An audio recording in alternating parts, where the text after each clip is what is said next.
The meeting of the Committee on Student Achievement and School Innovation of the Board of School Directors will please come to order. Will the Secretary please call the roll? Director Gokul-Kandi. Director Leonard. Present. Director O'Halloran. Here. And Chair Simpson. Present. And have it marked that Director Gokul-Kandi is here. Thank you. The Chair will now ask the Secretary to lead us in the Pledge of Allegiance. The Chair invites any members of the audience who wish to participate to do so and asks that those who do not wish to participate please remain silent during the pledge. I pledge allegiance to the flag of the United States of America and to the republic for which it stands, one nation, under God, indivisible, with liberty and justice for all.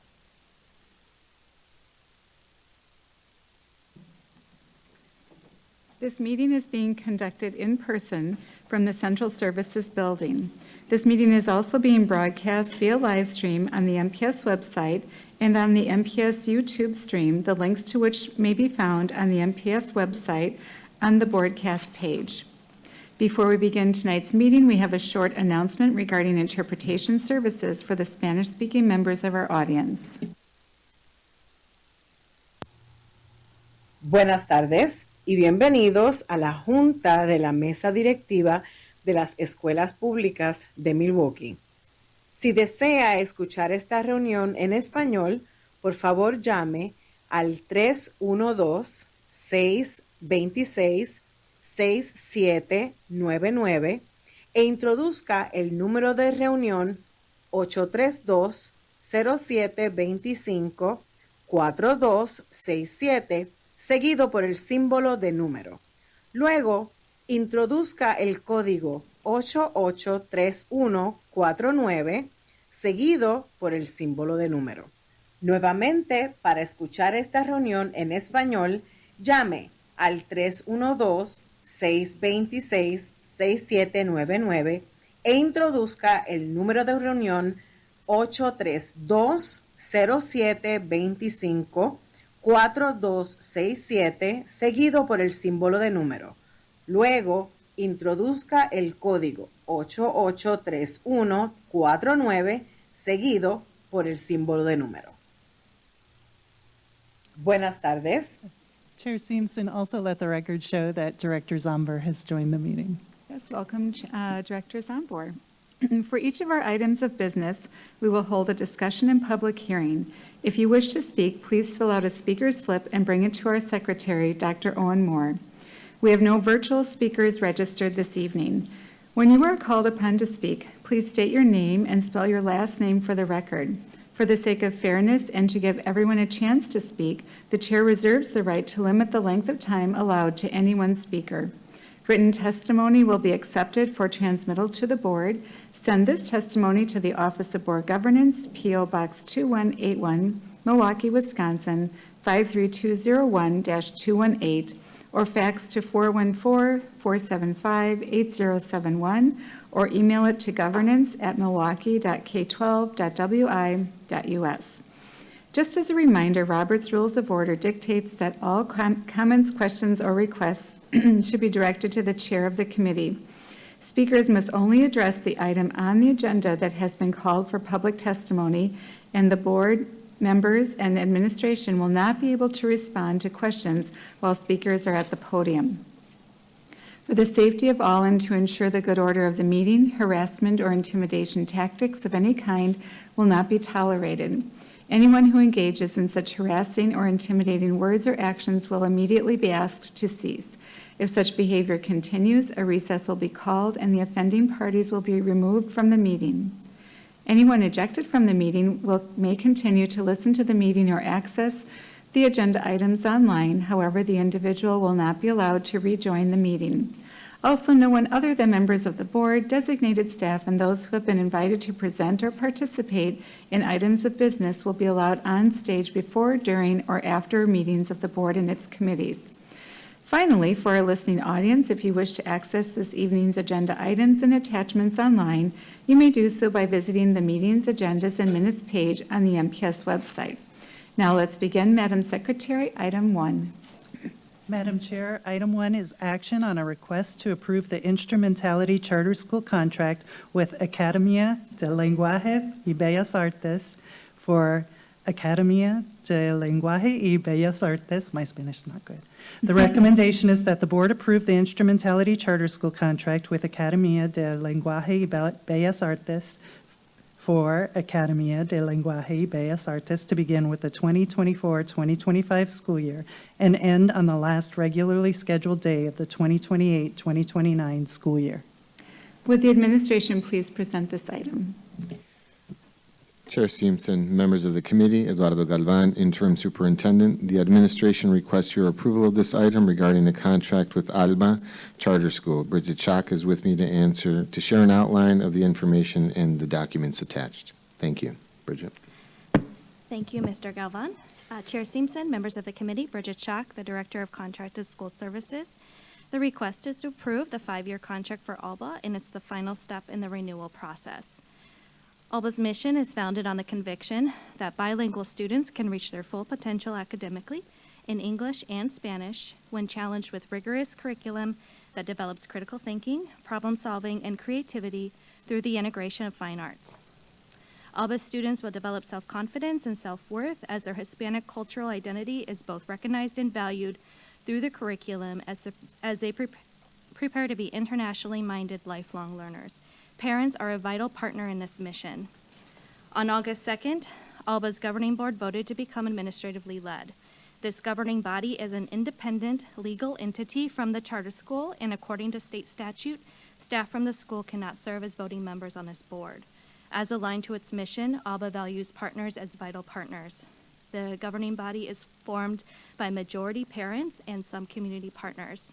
To provide some historical perspective, the shift in the governing body representation occurred during the previous contract when ALBA received the Wisconsin Charter School Program grant. In order to receive these federal funds, the school needed to have an independent governing body that is the legal entity of the charter school. This is a requirement for any future federal funds that ALBA might require or apply for as well. As outlined in ALBA's Appendix A, 2 staff members are invited to be representatives and serve as non-voting members to provide teacher and staff voice on the governing board. These staff representatives are voted on by all staff and are in addition to the 2 teacher leaders of ALBA. In order to represent all voices, they ensure that 1 certified and 1 classified staff are represented. In the previous contract, ALBA began to add a grade level each year to include a middle years program, while creating the IB Bilingual Arts Program for primary years. Beginning with the 21-22 school year, ALBA expanded to serve students in grades K-3 through 8. With these changes, the governing board's decision to move to an administratively led program aligns to their commitment to providing the highest quality bilingual arts education and ensures operational efficiency. Aligned with ALBA's original charter school contract proposal, ALBA has continued the teacher cooperative model. This cooperative allows for shared leadership, collaboration, and voice within the school community. The teacher cooperative can bring any recommended adjustments to the administrators and the ALBA governing board for consideration. This process is outlined on page 10 of Appendix A. The proposed recommendations to the contract are outlined in the first attachment, summary of contract modification. The items highlighted in yellow illustrate the proposed changes from ALBA as we are working off a red line model contract. This is a 5-year contract that aligns to the recommendation the board approved in December. All other appendices are attached, and at this time, we can answer any questions you might have. Thank you so much. Do members of the public wish to make comments? Oh, looks like we have some speaker slips. Thank you so much. The first speaker slip I have is April Danley Shenik. Sorry if I'm mispronouncing names. Thank you for taking the time to listen to me today. My name is April Danelly Schenck. That's DANNELLY-SCHENCK. And I am a music teacher at Alba School, where I have also served as the secretary of the Teachers Co-op for the past 2 years. In a busy place like a school, it is inevitable that there are miscommunications and misunderstandings from time to time. But being a teacher-led school for the past 20 years, Alba teachers have always been able to voice their concerns when necessary through the co-op and through our teacher representatives on the school governance board.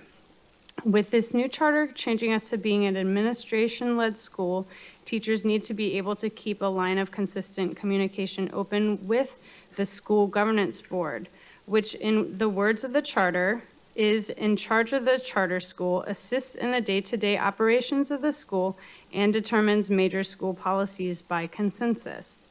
Allowing teachers to communicate with the school governance board is integral to ensuring that the school community remains a positive learning environment for all students and a desirable place to work for us teachers. We did not have notice of the change in wording in Appendix A until late last week, and with many of our staff on vacation at the end of summer break, it has been a challenge to communicate the change. Hopefully you all received emails from many of our staff members who are unable to be here tonight. We ask that you please leave the language in Appendix A that requires a balance of primary and intermediate teachers to be represented in the school governance board so that the teachers may remain in communication with the group that controls major school policies at Alba. Thank you. Thank you. Our next speaker is Luz Hernandez.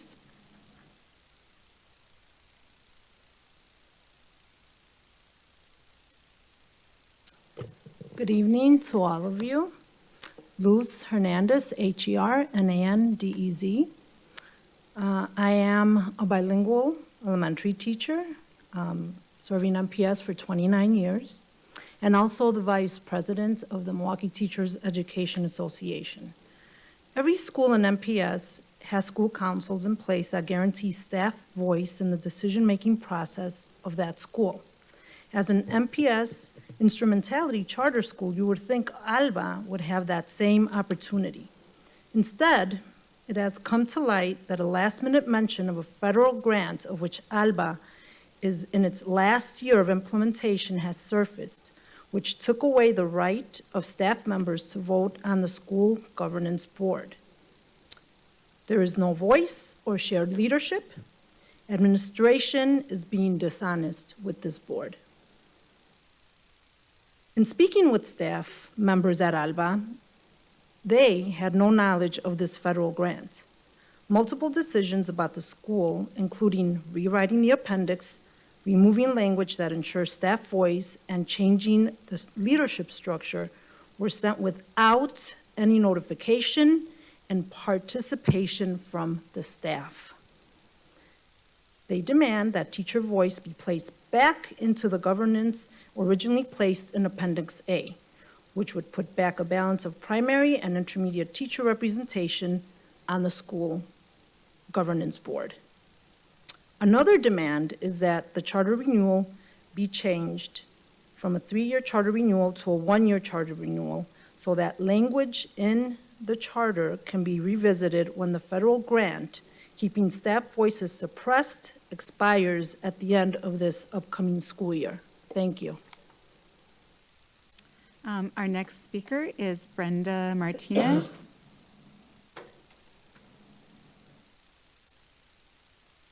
Hi, good evening, Chair Simpson, members of the committee, Interim Superintendent Galvan.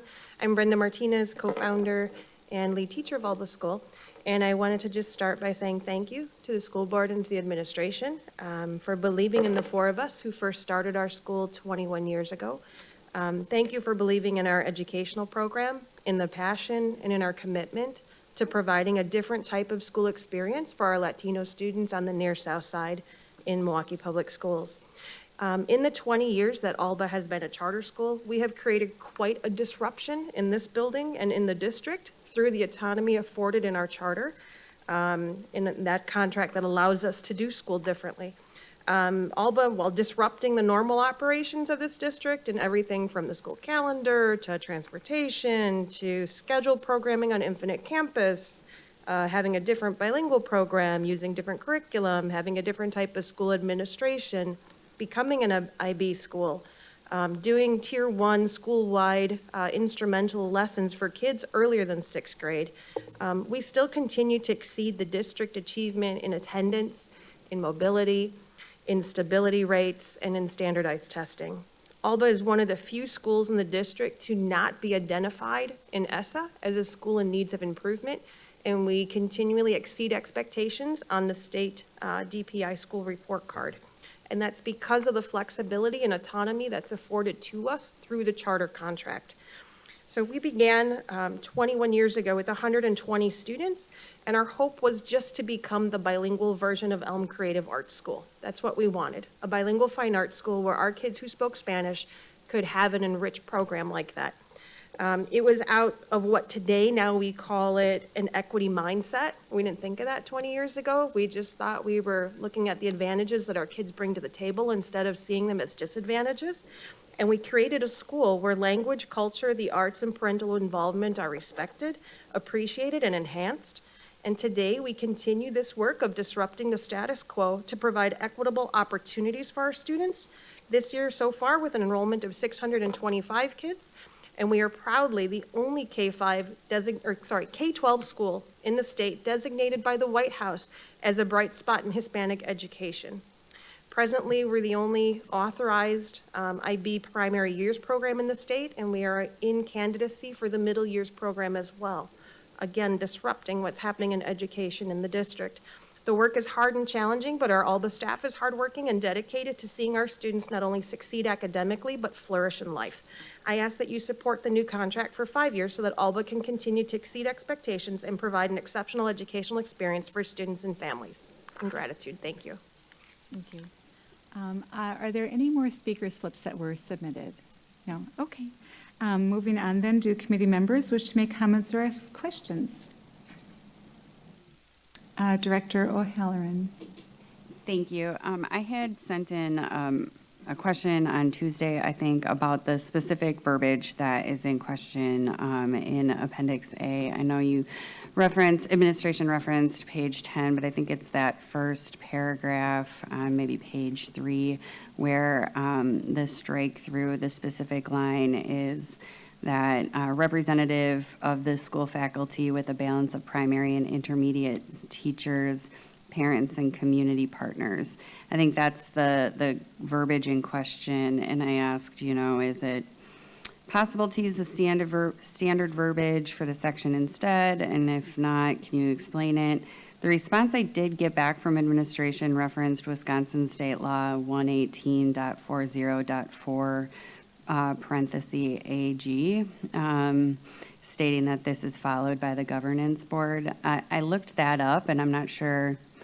It just says no more than a minority of the governing board's members may be employees of the charter school or employees or officers of the school district. So I'm not really sure how that is relevant to this specific line. I don't know if that was, can administration just kind of clarify if that is actually relevant? And because the following sentence is then, in order to meet federal requirements for the charter grants. So if that's the thing that is requiring us to make this change, can you clarify the federal grant and why this other Wisconsin state statute was referenced at all? Administration. Yeah, Chair Simpson, members of the committee, Bridget Schock, Director of Contracted School Services. So Section 2 that you're referring to is simply around how administrative services will be led. So that language was reflecting that it's going to be administratively led, and then it also reflects how the current governing body is being conducted, right? So they did receive part of our charter school benchmarks that are required by DPI, states that under federal rules, charter school receiving federal charter school program funds may not have any employees or officers of the authorizing entity of the charter school's governing board. So that's the language that's specifically referenced. Alba did receive those prior to the previous contract, and if they were to apply for any further funds, they would have to be incorporated and not have members of the staff be a part of their governing board. That is a requirement through charter law. However, we do have some instrumentalities who didn't receive the charter school grant that don't have that language or have to follow those specific guidelines. But since Alba did, they are separate. They are a legal entity independent of the charter school. So it's a requirement for them moving forward. Director O'Halloran, follow-up? Yeah, if you could just provide, prior to the full board, if you could just provide that specific language from the federal charter grant so that I can understand that, because the Wisconsin state statute that was referenced doesn't seem to be, I thought that's what you were pointing to, and when I looked it up, it doesn't seem to be what, so I'm just trying to understand, because people are showing up to ask us to make a change, and I'm just trying to understand all the facts at play. So. Thank you. So if that information could be sent to the full board, thank you so much. Are there any other members of the board who wish to make comments or ask questions? Director Gokul Gandhi? So then I would move that we table this item or forward it on to full board, because we need that information and the legal language around that. And I also would ask, because it seems like there are maybe conflicting statutes here, for us to also review maybe internally with our legal team of what takes precedent in this case. So if we could get a legal opinion on that. I don't know if we need to reach out to the city attorney or if our own legal team can review that, but I think that would be really helpful, because I am not an attorney, so I could read the statute, but I don't know that I would be the best person to give that opinion. Okay, thank you. So we do have a motion on the floor. So, Madam Secretary, please call the roll.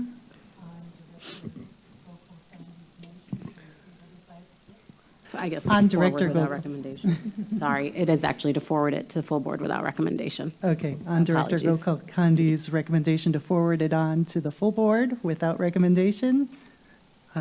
Directors Gokul Gandhi, Aye? Director Leonard, Aye. Director O'Halloran, Aye. and Chair Seamson. Aye. That is 4 ayes, the motion passes. I do have one more question. I probably should have asked it prior to taking the vote, or maybe just in addition. If we could also know whether or not the school intends to apply for this grant in the future, that would help us know whether we're just looking at, because it's my understanding that this phase is out this year. I don't know. So if we could just get a sense from the school whether or not they would, I don't know, administration? I don't know. Yeah, Chair Simpson, members of the committee, Bridget Schock, Director of Contracted School Services. So DPI gives us benchmarks, and those benchmarks have specific requirements that we have to submit to them for approval, and they have to align. So I do have the benchmark document that outlines this requirement that under the federal. However, they received the funds, and those funds are still being, used to expand their program. And if they were ever to apply for any type of federal funds under this, they have to be an incorporation. And the majority of their board are parents voice, and a few community members. So I just want to make sure that that isn't lost in translation as well. Okay, thank you. No, Director Gokul Gandhi. And I guess in the instance that you come back and tell us, like, here is the state statute for us to be in compliance and for them to receive the funds, this is what happens, like, what is the contingency plan, right? Because I don't want to get to that point and then be like, oh, actually, I guess we should have asked, like, well, how are we going to ensure that we have teacher voice represented? So either bringing the principal or some teachers or getting a survey or some sort of pulse or understanding of how we're going to then make room for that to continue, because I think we've all received many emails, we've heard public testimony, so I just want to understand then what that contingency plan looks like. Thank you. Administration. Chair Simpson, members of the committee, there are 2 representatives from staff that are voted on by all staff to serve on the governing board. They cannot be a voting member, but they're the voice of the teachers and the paras. So they make sure that there's 2 people that are a part of this voting committee to be able to, they can't vote, but they're a part of the board, the governing board, to have voice. That's in addition to their co-op model that also has this instructional leadership and shared leadership model. And they really value the voice of their parents. This decision was made on August 2nd. I think it came as since we're growing and we're expanding, it made sense fiscally to be responsible because a teacher is a 9-month versus the 11-month that has to happen as an administrator and all the duties to operate a school, especially with 635 students and growing to a K3 through 8th grade, that made the most sense for that governing board to ensure that they are fiscally responsible, that the operations were all set, and that they can run their program. Follow-up, Director Gokul Gandhi? No, thank you. All right, thank you. All right, Madam Secretary, next item, please. Madam Chair, item 2 is report with possible action regarding bilingual education. This is an informational item, and although it has been noticed for possible action, no action is required. Would the administration please present this item? Chair Simpson, and member of the committee, Eduardo Galvan, interim superintendent. The administration is excited to share our report updating you on bilingual education in the district. Dr. Rocio Trejo will share the details of this report as she walks us through the PowerPoint attached to this item. Dr. Trejo. Thank you, Mr. Galvan. Director Simpson, members of the committee, Rocio Trejo, bilingual curriculum specialist. This presentation is focused on bilingual education and MPS. Bilingual education promotes all 5 priorities for success. Today we highlight strength in communication and collaboration. Our involvement with the strategic plan rests on student achievement and graduation. Through these slides, we will define bilingual education, program goals, pedagogical framework, language allocation, content allocation, fidelity of implementation, and detailed bilingual program schools. Bilingual dual language education means that students are taught literacy and academic content in English and Spanish. Under the umbrella of bilingual dual language, we have one-way, also known as a developmental bilingual program, and two-way. One-way programs are termed one-way because they serve students from one language group. In MPS, one-way programs primarily serve English learners with a Spanish-speaking background. Two-way programs serve at least 2 language groups. Generally, these groups are native English speakers and ELs with a Spanish-speaking background. Schools with a two-way program look to have a balanced population of students among ELs and non-ELs. The goals of the program across schools encompass high levels of bilingualism, which is specific to oral fluency, biliteracy, which includes the ability to read and write in 2 languages, academic achievement in both languages, English and Spanish, as well as the social cultural competence, which refers to the development of positive attitudes about oneself and others, coupled with cross-cultural knowledge and a sense of identity. You will also notice in this slide that we use blue to denote English and green to denote Spanish. Our district is proud to have 21 schools that offer bilingual dual language programming. They are listed on the slide. Those in bold offer a two-way setting.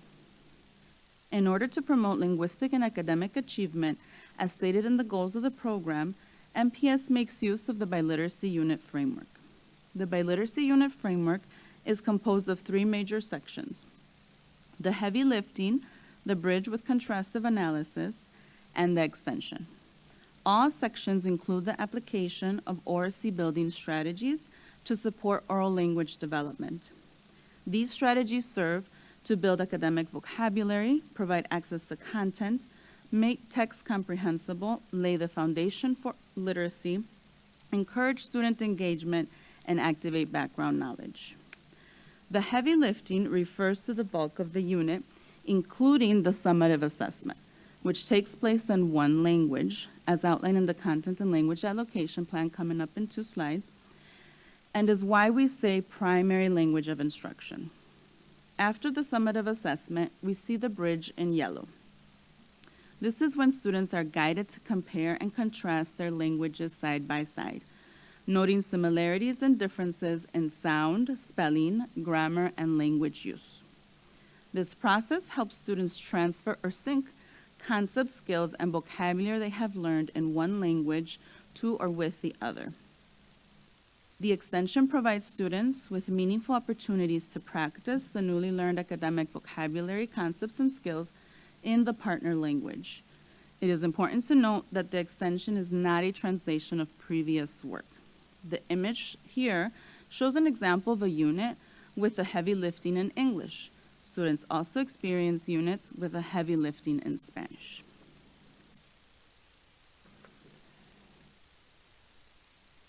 The goals of the program are nurtured through a comprehensive content and language allocation plan.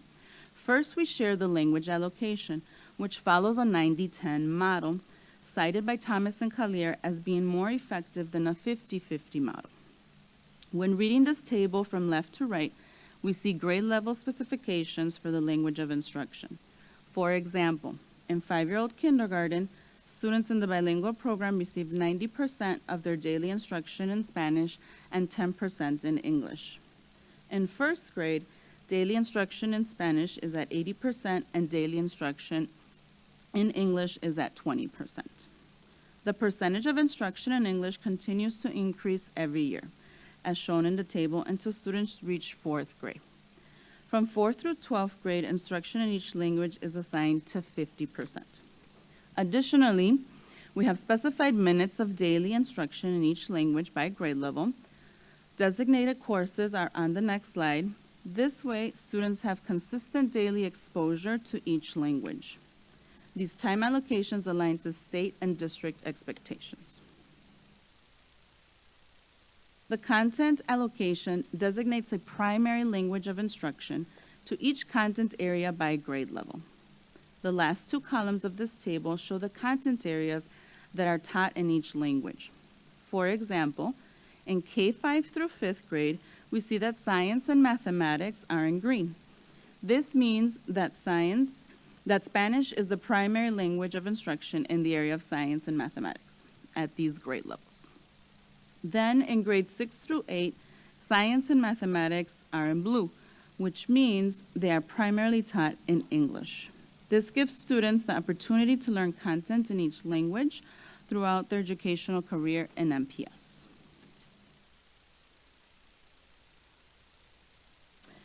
Because oral language development, or oracy, is instrumental for language learners and it should take place across content areas as well as grade levels, we developed a non-evaluative tool to measure its use. This tool is called an Innovation Configuration Map, or ICM for short. This slide shows an excerpt from the attachment. On the top header, we see 3 levels of use: ideal, acceptable, and insufficient. On the side, we see 2 rows, students and teachers. Therefore, during classroom visits, we gather the level at which students are engaged in oracy, that listening and speaking about the content. We also look at the degree to which the teacher sets the conditions for oracy to flourish. In other words, if teachers engage students in concrete activities or oracy building strategies with supports, students are then able to interact in the language of instruction. We also look at teacher use of academic vocabulary and maintenance of the language of instruction. As a team composed of school and district staff, we calibrate after visiting each classroom and enter 1 set of information into Qualtrics. We provide teachers with written feedback and debrief with administrators after each school visit. We also use this information to guide how we support teachers. On this slide, we can see the data collected with this tool over time. We started with data from 74 classrooms in 2017-18, and in 23-24 reached 138 classrooms.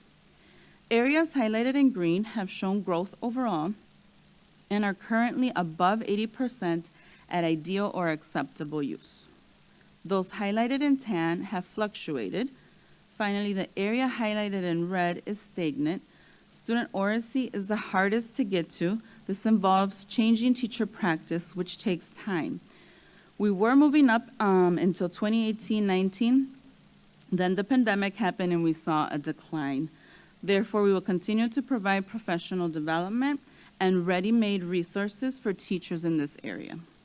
We will also share a goal around teacher use of ORC strategies and/or concrete activities with schools, as research shows that implementation of the program with fidelity yields academic progress in the long run.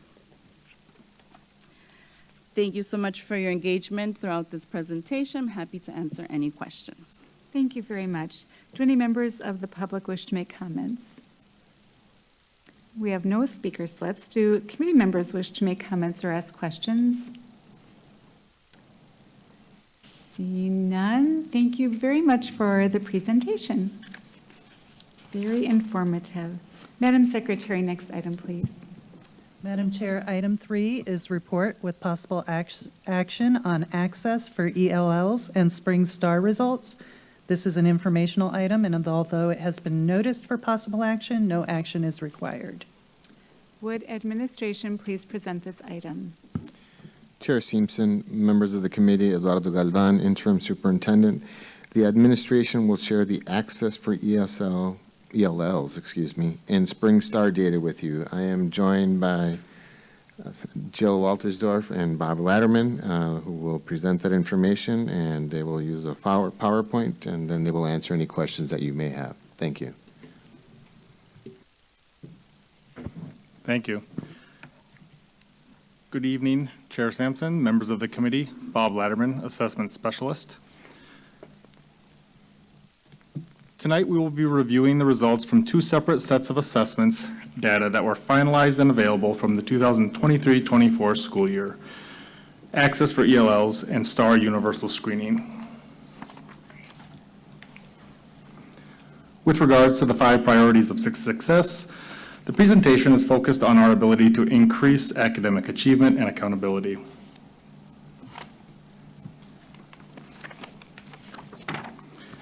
And in terms of the district's strategic plan, the following data helps us understand the area of student achievement and graduation. At this time, I will pass it over to Jill Waltersdorf to begin our discussion on access testing in the district. Chair Simpson and members of the committee, Jill Waltersdorf, Assessment Specialist. Access for ELLs measures English proficiency for English learners in the district. Federal law requires that English learners are assessed yearly to determine English language proficiency.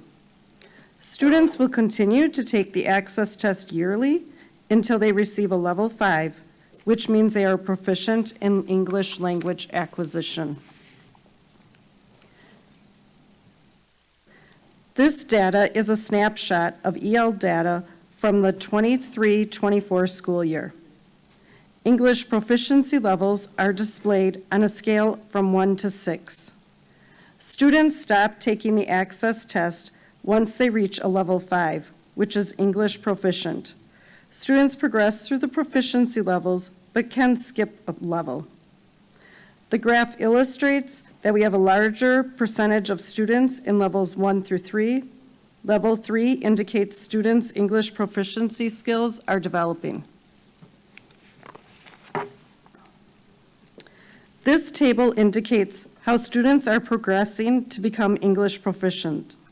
When students are first identified as ELs, DPI determines the year a student should be proficient in English, based on the grade level the student was identified and also the proficiency level at the time of identification. Baseline is the first year a student is an EL. Progress goal met indicates the percentage of students reaching benchmarks along the way to reach proficiency by the predicted exit date. Achieved proficiency indicates the percentage of students who have reached that proficiency level. Support needed indicates the percentage of students who will need support to reach proficiency by that expected exit date. Proficient past target date indicates the percentage of students who reached the proficiency level, but it was past the expected exit date.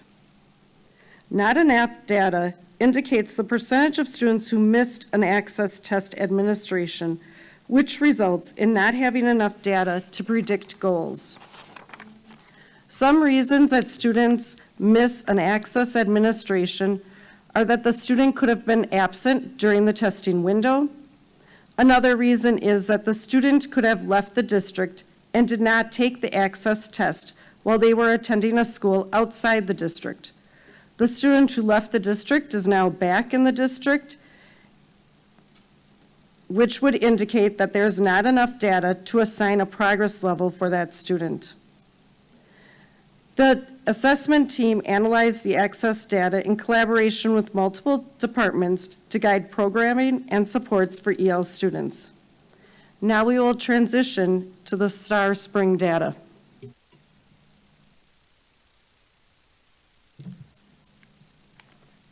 Chair Sampson, members of the committee, Bob Latterman, assessment specialist. As we move on from looking at the access data, we're going to transition and shift our focus towards the district level achievement data for our general student population measured by our STAR assessments. I'll point out that this is a separate set of data from the access data that we did just look at, just to make that clear. During the 2023-24 school year, STAR assessments were administered as a universal screener in fall, winter, and spring in the areas of math, reading, and early literacy as part of our district's balanced assessment system. The STAR assessments are provided to students in both English and Spanish when appropriate. Results of the STAR assessments help schools track their overall progress in relation to student mastery of instructional content, which aligns to our school improvement efforts. And at a student level, STAR assessments are used as part of the process to identify who is in need of support or intervention. It also provides teachers with key insight into student learning, which informs instruction in the classroom.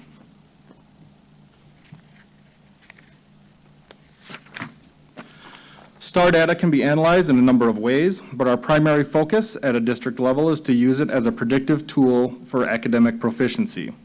We've aligned the STAR data with the proficiency expectations of the Wisconsin state assessments, such as the Wisconsin Forward Exam, ACT, and pre-ACT. In other words, we use STAR to tell us who is on target to become proficient on the state assessments. The displayed graph shows us the percentage of students who are on target to achieving proficiency in math across the last 2 school years, starting in the fall of 2022 and ending in the spring of 2024. All of the data we are looking at today are from both the English and Spanish versions of the test combined. The testing seasons for fall, winter, and spring are paired together on the graph to compare year-over-year changes. In math, we observed an overall increase in the percentage of students who are on target, resulting in 15.4% of students reaching that level this past spring. While not where we want to be, ultimately, this is the highest point we've reached in the past few years. Moving into reading, we see a similar trend. 17.1% of students this past spring were considered on target compared to 13.9% the previous year and 12.4% going back to the fall of 2022. Our first grade students take an early literacy assessment from STAR that focuses on the prerequisite skills needed to become an independent reader. It is an early literacy where we see the largest gains year over year as students acquire the ability to read and at a fast pace and in the primary grade levels. During the 2023-24 school year, we saw the percentage of students who were on target more than double from the beginning of the year to the end of the year, going from 12.3% in the fall to 32.4% in the spring. When we take a deeper look into the demographic data from this spring's administration of the STAR assessments, we can see where our students are tracking compared to the district as a whole. To the left on the chart, in the black, is the overall percentage of students who are on target in math for the district. Across the graph, you will find the percentage of students on target broken out by race, disability status, English learner status, and economic status. Next, we see the same demographic breakdown for the STAR reading assessments.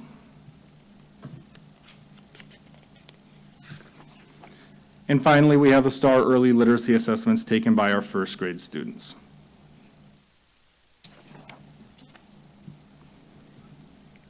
Looking forward, we anticipate some changes in how we use STAR as an assessment in reading with the state's adoption of Act 20. While we do plan to administer STAR this fall in the same capacity as we have in the past, it is possible, as we begin implementing new state-required reading screeners that STAR may be used differently at some point in the near future. The goal will be to make sure we are using all of our assessments to the best of their capability and ensuring we have the data needed to help us move forward as a district, while also balancing the amount of testing that is required in our classrooms. This concludes our presentation, and we are open to take any questions if you have any at this time. Thank you so much. We do have one speaker slip on this item, Quentin Claybon.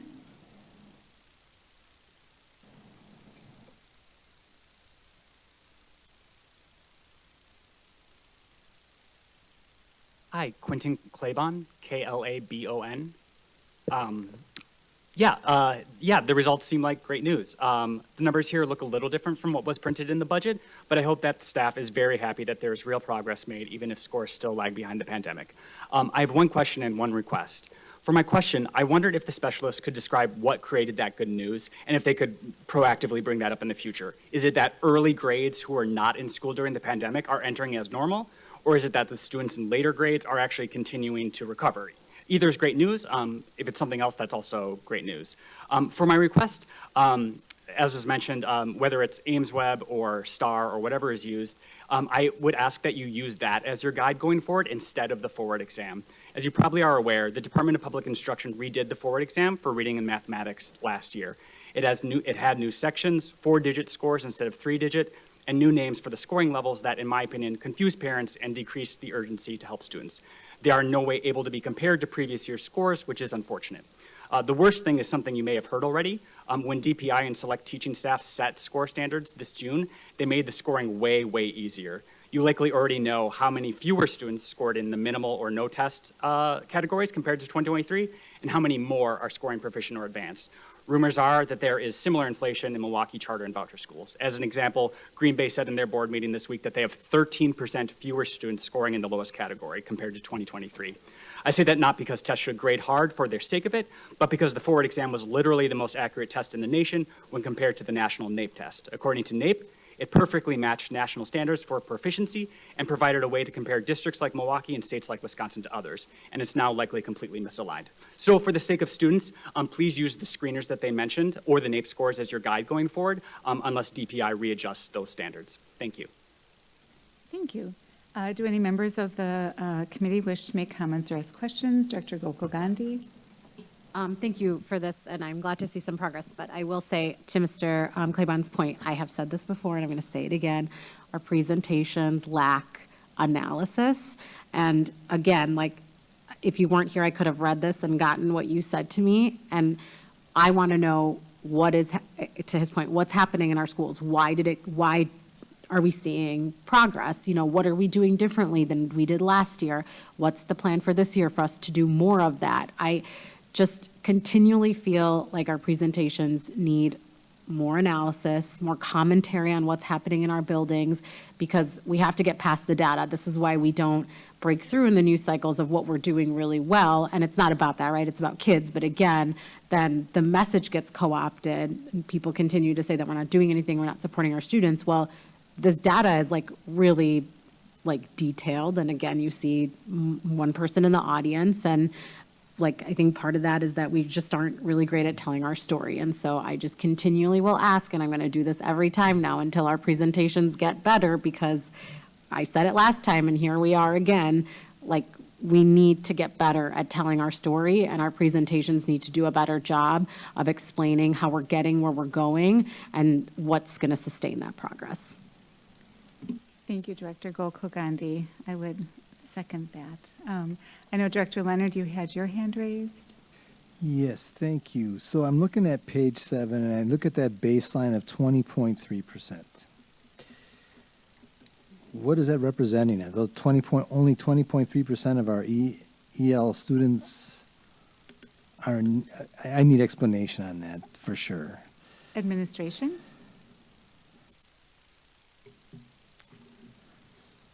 At 20.3%, that's a baseline. That means that it's their first year identified as an EL. So that's the percentage of students that started out with being identified that year. So 20.3% of our students are being identified as EL. Correct. This could be they just enrolled in our school at that time. We also start identifying at K-5 rather than K-4 because that's what is required. Any follow-up, Director Leonard? I have another question. Let me find it. Sorry.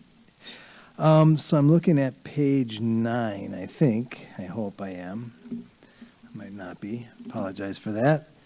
And I saw a 15.4%. I just need clarification. These numbers we're looking at are still our EL students, correct? Administration? Director Leonard, Chair Sampson, and the committee, Bob Latterman, Assessment Specialist. No, the data that we're looking at for the STAR data is the results of the entire student population. So the first part of the presentation, we focused on the access data for our EL students, and then the second part of the presentation was around our end-of-year academic achievement data for all students. And this is presented in this way because this is the data that we have kind of available and ready at this point in time. Okay. Director Leonard? Thank you. And I just have to mirror what Director Gokungana said. We definitely need much more detail. It would just help a lot, especially when we're going to be speaking to the public and they're listening, and I know they're listening. We have to have a lot more meat, to say the least. So thank you very much. Thank you. Any further, Mr. Matt Chason? Thank you, Chair Simpson. Matt Chason, Office of Accountability and Efficiency. Our strategic plan for student achievement says that by 2028, MPS will see at least 50% of all students meeting proficiency or higher, as measured by multiple student achievement measures. And I was wondering if the administration could speak to, do we feel like these results, are they on chart for that goal as has been set by 2028? I also noticed that in our goal, we don't disaggregate between ELs in terms of meeting that goal. Do you have any thoughts on where that might land? Administration? Again, the strategic plan is a long-range plan, so again, we are seeing progress. Our goal is to reach those. We can certainly disaggregate the data in terms of ELs and non-ELs and provide that as well. Any follow-up, Mr. Chason? All right, thank you. Seeing no further hands on the floor, then we are moving on to the next item. Thank you very much for the presentation. Madam Secretary, next item, please. Madam Chair, item 4 is report with possible action regarding the MPS Equity Guidebook. This is an informational item, and although it has been noticed for possible action, no action is required. Would administration please present the item? Chair Simpson and members of the committee, Eduardo Galvan, Interim Superintendent. In 2021, the district approved an equity guidebook for the district. Tonight, the administration is proposing updates to this guidebook for the FY25 school year. To present the proposed changes, and the next steps for input is Dr. Patricia Ellis. A draft copy of the guidebook along with a list of the changes is attached to this item for your review. Thank you. Dr. Ellis? Thank you. Thank you, Mr. Galvan. Good evening, Chair Simpson and members of the committee. Patricia Ellis, Director, Equity, Access, and Inclusion.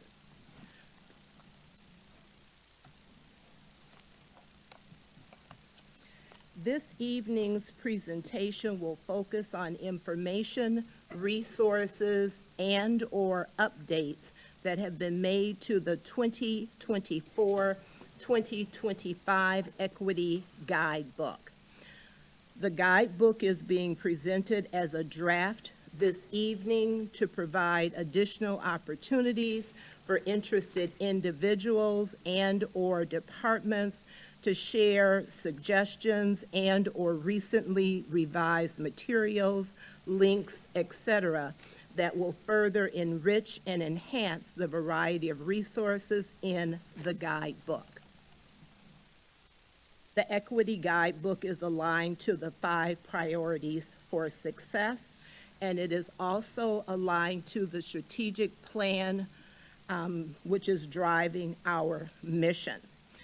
This plan was developed with input from staff, students, families, and community stakeholders, and it really helps to further and deepen our commitment to equity, and it also guides the district's overall equitable improvement efforts and has initiative areas that reflect embracing, nurturing, and welcoming all students and preparing all students for current and post-secondary opportunities that acknowledge, celebrate, and manifest their brilliance, enable them to find relevance and experience joy in learning, and contribute to the well-being of humanity for current and future generations.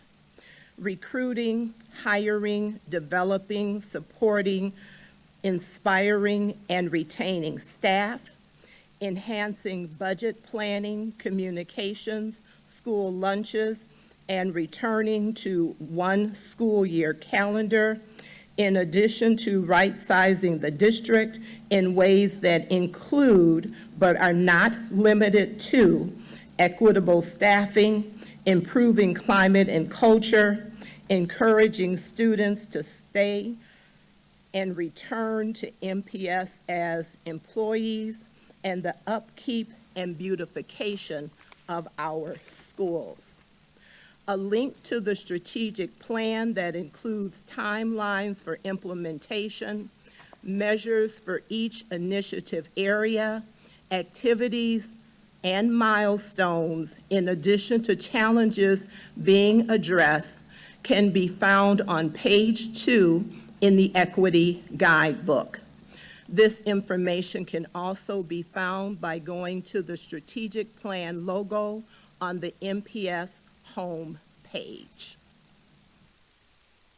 The Equity Guidebook serves as a resource to support the 5 priorities for success and the 5-year strategic plan, and to provide guidance on engaging in and fostering equitable practices that build strong and positive school communities, foster awareness and communication across all demographics, reduce microaggressions, divisive and/or discriminatory practices, increase students' and staff's potential, efficacy, and engagement, and build trust, relationships, dignity, kindness, and collaboration. The handbook is a living document that reflects equity through experiences related to local, national, and international events and best practices.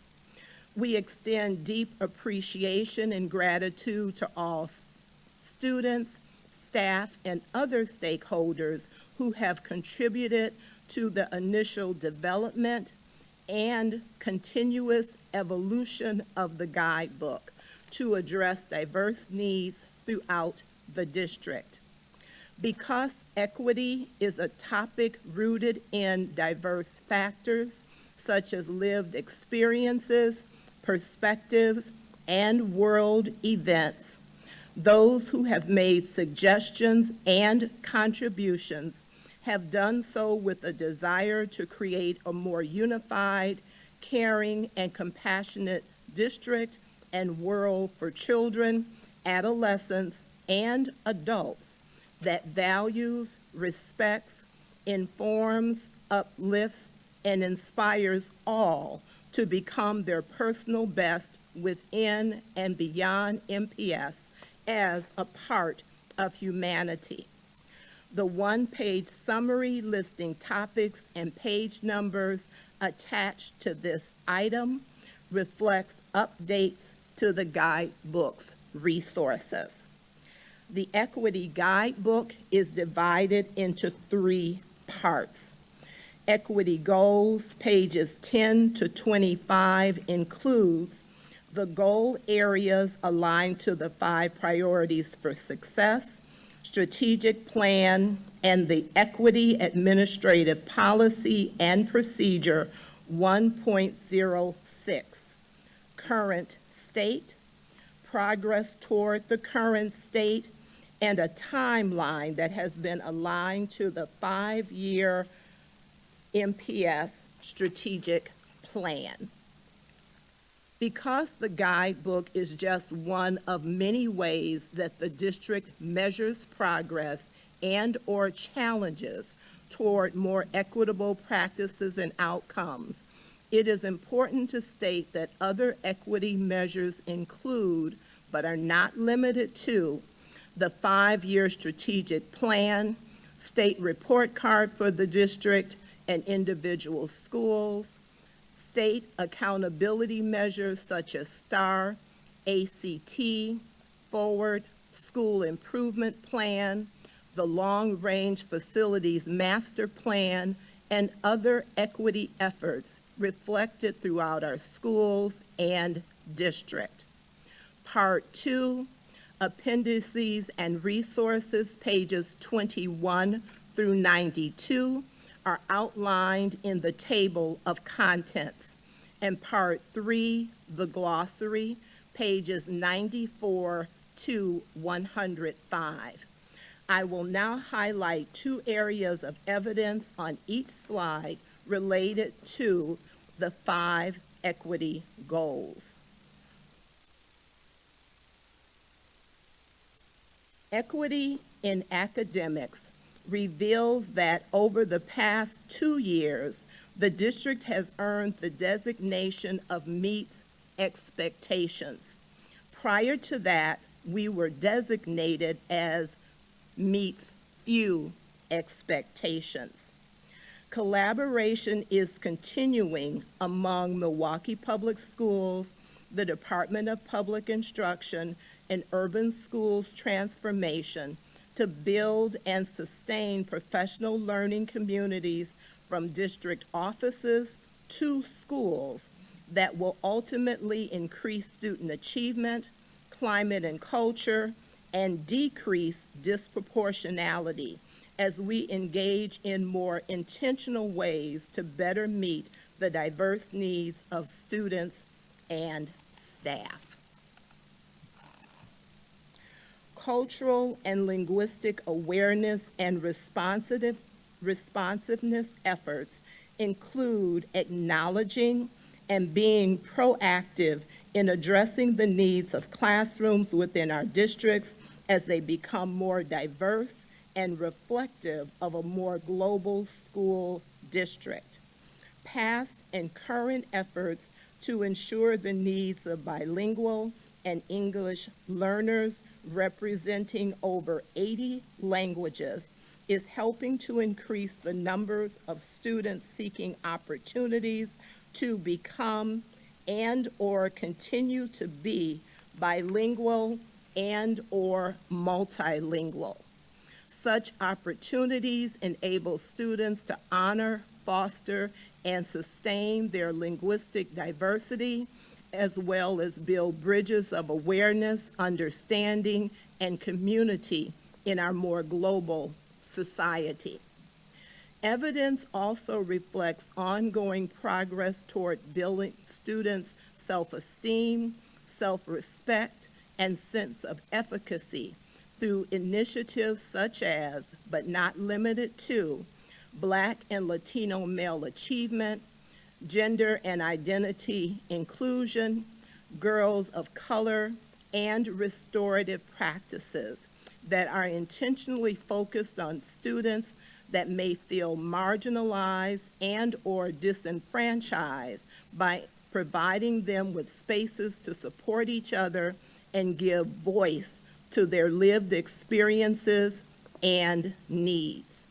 Our challenge will be to ensure that students not only gain a broader and deeper understanding about themselves and others, but also use such opportunities as pathways to enhancing and enriching their academic achievement and post-secondary education and career opportunities. Ongoing growth toward equity in human resources include a variety of efforts that are enabling the district to proactively respond to addressing staffing needs. Yes, staffing needs continue to be a challenge as individuals have opportunities to pursue and/or create traditional and non-traditional career paths. However, intentional local, national, and international recruitment efforts are expanding our worldview and understanding of equity as we recruit and hire teachers and other staff who represent our more global school district, city, and society. Ensuring that we build, support, and expand skills and talents of staff new, returning to, or currently employed by the district will play an important role in fostering continuous progress and retaining staff. Equity in finance reflects some of the ways that resources are being used to support the needs of students and schools in diverse ways academically, through the integration of the arts to further support achievement and foster students' gifts, talents, and interests, and provide more differentiated pathways to learning in traditional classroom settings or virtually. Upcoming audits in this and other areas will further facilitate transparency and further foster fiscal responsibility and equitable practices. The development and implementation of the 5-year strategic plan, the completion of the Wisconsin Department of Public Instruction 5-year equality self-evaluation, in-person and virtual community conversations, professional development, and a variety of student leadership opportunities have helped to promote stakeholders' engagement that reflects more diverse voices and insights from young people and adults. As a deeper understanding of how academic achievement and mental health are interwoven, collaborative efforts across departments are more thoughtfully, intentionally, and strategically addressing the whole child's academic and social emotional needs. Next steps in finalizing this draft of the Equity Guidebook include community conversations, work sessions that will be held in September, at which time the district will facilitate restorative practices experiences that actively engage participants with one of the resources in the guidebook. This experience will allow participants to see how the guidebook can be used to support a variety of equity efforts, including, but not limited to, student achievement, social emotional learning, and racial, ethnic, linguistic, and cultural diversity. During the workshop portion of the evening, participants will have an opportunity to review the draft guidebook attached to this evening's item to provide additional suggestions for consideration. The final guidebook will be brought back to the committee in October. After approval, the Equity Guidebook will be made available online and in a downloadable format for ease of use. In addition, professional learning opportunities will be offered for schools and parent groups.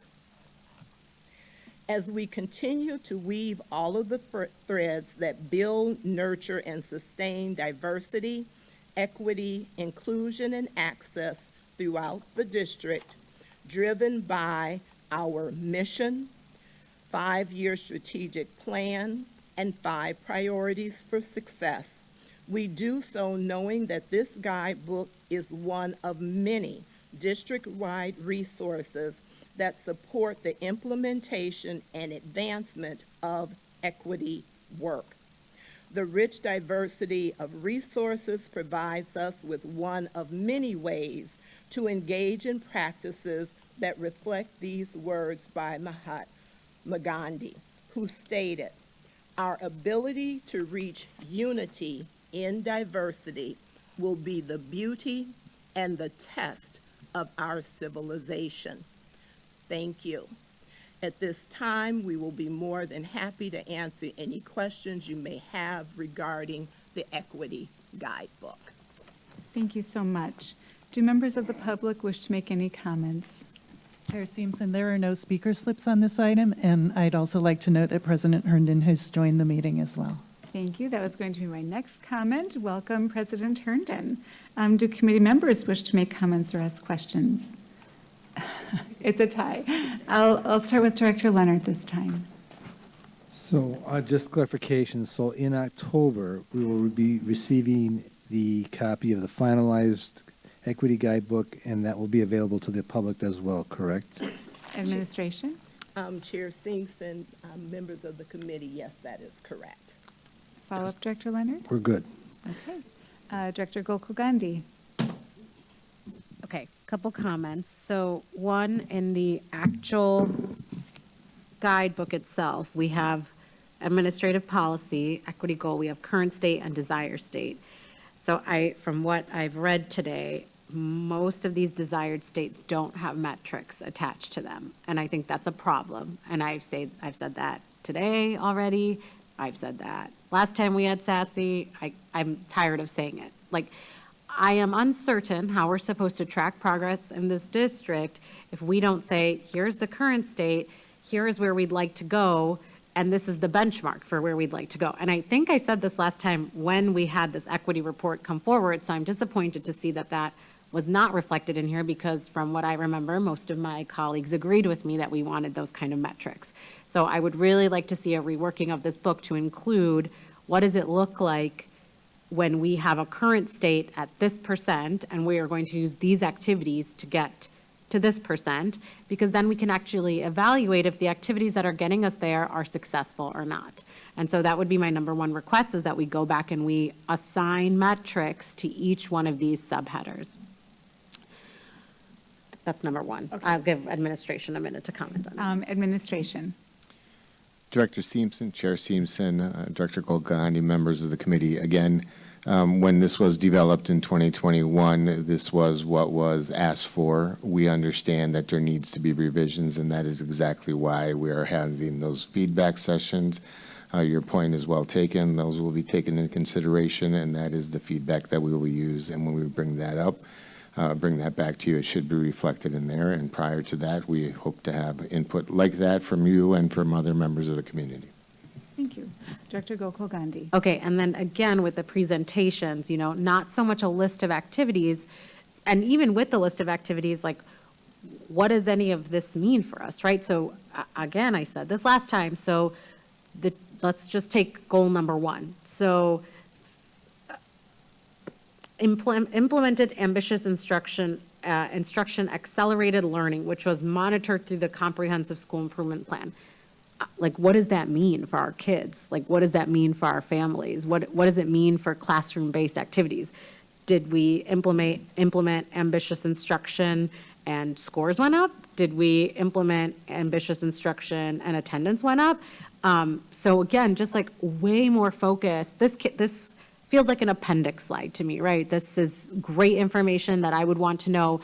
But what I'm really looking for in this presentation is your meta-analysis of what is happening in our buildings. What are all of these things contributing towards? Are these activities moving the needle?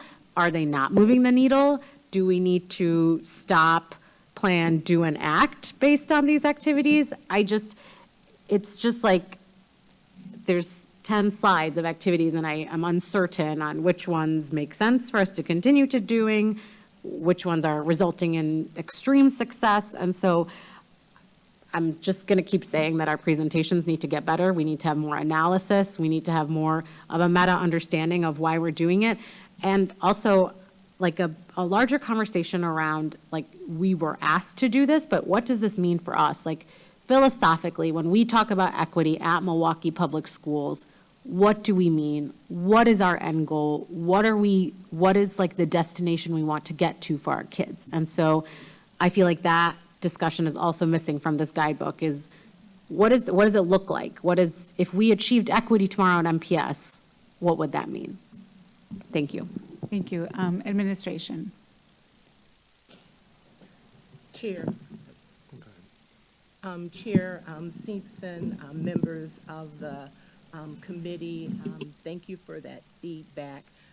One of the things that comes to mind is that because the work of the guidebook engages several different departments, we may need to look at how the information is presented so that each department would have an opportunity to speak to you directly regarding the progress that they've made, the work that they're being, that they're accomplishing, et cetera. Yeah. And you're nodding your head, so Yes, I'm assuming that absolutely. that would be helpful. I would love Yes. that. I would love to see every department up here. You know, when I went to Wedgwood a couple months ago to see their restorative practice circles in action, right? And you heard from the kids and you get a more global understanding of what does it really mean to do circles in that school. What we heard from students, we heard from teachers about attendance increasing, about suspensions decreasing, about kids feeling more engaged in their classrooms. Like,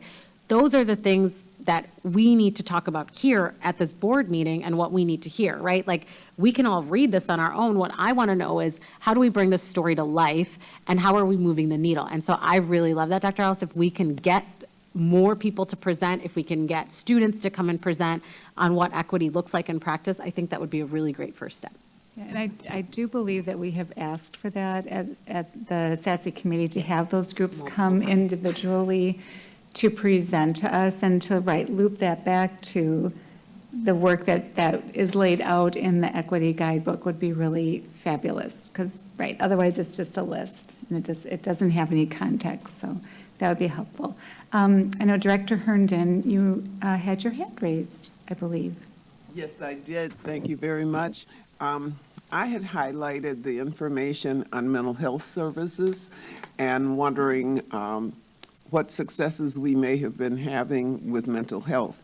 One of the reasons why I bring it up is the fact that with the funding that we received from ESSER during COVID, the board made a huge effort to make sure that we address the mental health needs of our community of students.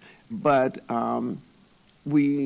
such as in this presentation, I don't want to repeat all of what Director Gokul Gandhi said, but I had been sitting here looking at the information on the mental health. I think that would be critical. It would be important because many of our community members are questioning some of what we did with ESSER funding, and I know for a fact that this board went out of our way to make sure that our students receive the mental health services that they needed and that we made every effort to provide in hiring staff, in providing additional services to the students. But this doesn't tell me at any point what the successes look like. So with that, I'll share that and be quiet. Thank you. Administration? Chair Simpson, Director Herndon, members of the committee. In some of these reports that we're referencing were given at different times at different committees when we give updates. So to Dr. Ellis's point, we could probably reference where they fit in the guidebook when those presentations are being done as a way to connect it to the guidebook without having, and we can certainly do that, have those departments all present on one day. But again, there are I see the no, okay. Presentations done at different times throughout the year at different committees, and we can do a better job of referencing where they land within the guidebook or within the lens of equity. Yes, Director Gokul Gandhi? Yeah, and I think that makes most sense, right? It doesn't have to be a dump of information on one day, like, because we know that multiple areas of work tied to multiple administrative policies, data that we're tracking, and implementation of our strategic plan. And so to give each department really the attention it needs, like, I am very pro having a focus on a department. And I know that we've talked from an administrative or from a board governance perspective on rethinking how we do our committees, right? Does this format make the most sense, or do we need to have a little bit more organization around who's coming to the board and what we're talking about and how that ties? How does the implementation of the programmatic side of MPS tie to the instructional side of MPS, and where do those two things marry? And so I think we all, right, this is part of the board's work as well. So I want you to know that I am being critical of us too, that we have not done the best job as a board of really understanding how we present information to the listening audience in a cohesive way over a year that's telling a really interesting story around data and practices in our district. Administration, I see Ms. Mims Howell has joined us. Yes, good afternoon. Go right ahead. Good evening, Chair Simpson, Director Gogandi, members of the committee. Administration has heard the request that you gave us in June and throughout the presentations. I've met with several of you, 2x2s, as well as conversations on the types of presentations that you want. Please understand that tonight's presentation on the equity guidebook was just that, to make sure you got some of the things that you have been requesting. As Superintendent Galvan stated, this was what we were looking at in 2021, and we took the information that was given to us for the guidebook, but we also knew, after speaking with all of you and with the teams, we knew there was more information that was needed. We also knew that the public needed to have their voice. We do have student voice. However, we also know the types of students that we had that gave input in the first guidebook may not be the same types of students that we are working with in our schools now due to the unrest, civil unrest, as well as other things going on in the nation. Also, in thinking about a lot of the things that many of you have shared with me in my meetings with you, we did want to bring them to you. We didn't want to do a huge dump in one meeting because we could have had you here till 10. We didn't want that. But what we have done, we spread them out based on the information each month that will be brought to the board. For instance, for our next month with school starting, we are bringing you information on special education. However, we also are bringing you information on interventions done in a Tier 1, Tier 2, and Tier 3. We also are looking at some of the supports that our students are being provided. We're going to talk about that in September. As we look at October, we're going to be talking about some of the other interventions. Restorative practices probably be one of the things that we will bring to you, but also how that relates to the academic portions. You also asked for Act 20. You will hear our presentation on that tonight.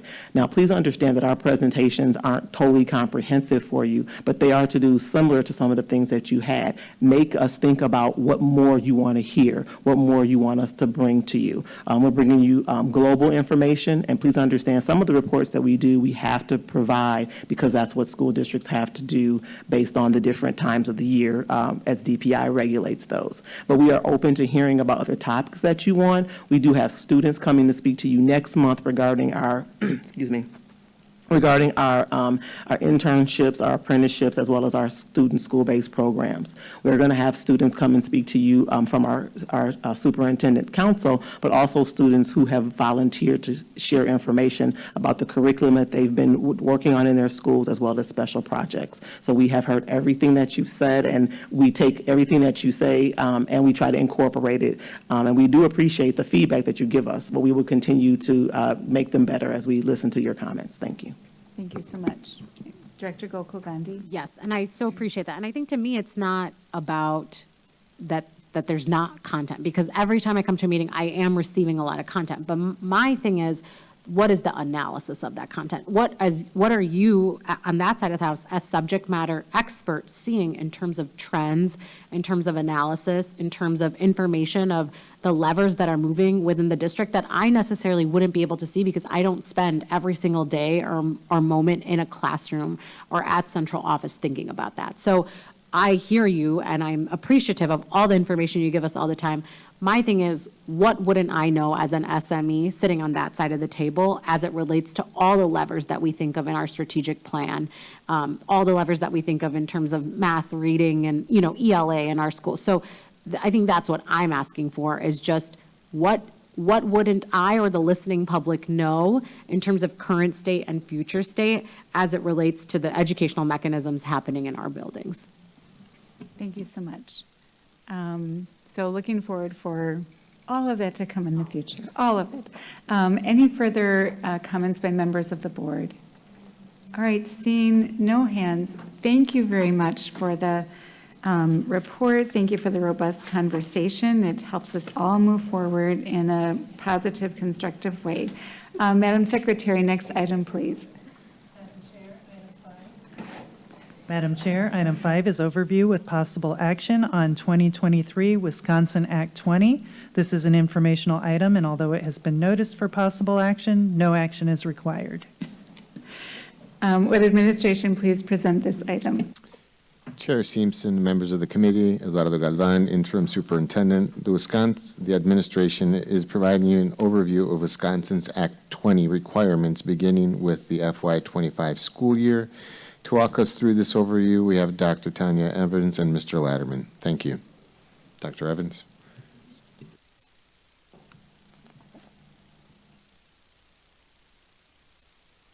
They're just going to pull that PowerPoint up for you, and they'll get started in just a few seconds.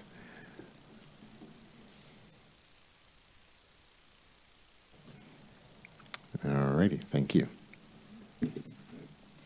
Chair Simpson, members of the committee, my name is Tanya Evans. I am the Reading Curriculum Specialist, and this evening my colleague and I will be providing an overview of the Act 20 legislation. Act 20 is a state law that specifies the type of reading curriculum instruction that schools receiving public funding must provide to students in kindergarten through 3rd grade. The law is designed to ensure that all schools in Wisconsin provide science-based early literacy instruction to kindergarten through 3rd grade students. Science-based early reading instruction is defined as instruction that is systematic, explicit, and consists of phonological awareness, phonemic awareness, phonics, building background knowledge, oral language development, vocabulary building, instruction in writing, instruction in comprehension, and reading fluency. Act 20 is also known as a science of reading law. As of this month, 39 states and the District of Columbia have passed similar legislation in response to our national reading crisis. The requirements of Act 20 are aligned with Priority 1, increase academic achievement and accountability, Priority 2, develop our staff, as well as student achievement and graduation under our strategic plan. There are several key pieces of this legislation that pertain to reading curriculum, training and science-based early literacy instruction, assessments and school and district reporting, reading plans, parent notifications, promotion policy, and reading intervention. A District Act 20 committee was formed in October of 2023 to study the law and ensure district compliance. There are 30 members on the committee from various departments divided into subcommittees to address each of the key areas. Next, I'll go into more detail regarding each of these areas. Reading curriculum aligned to Act 20.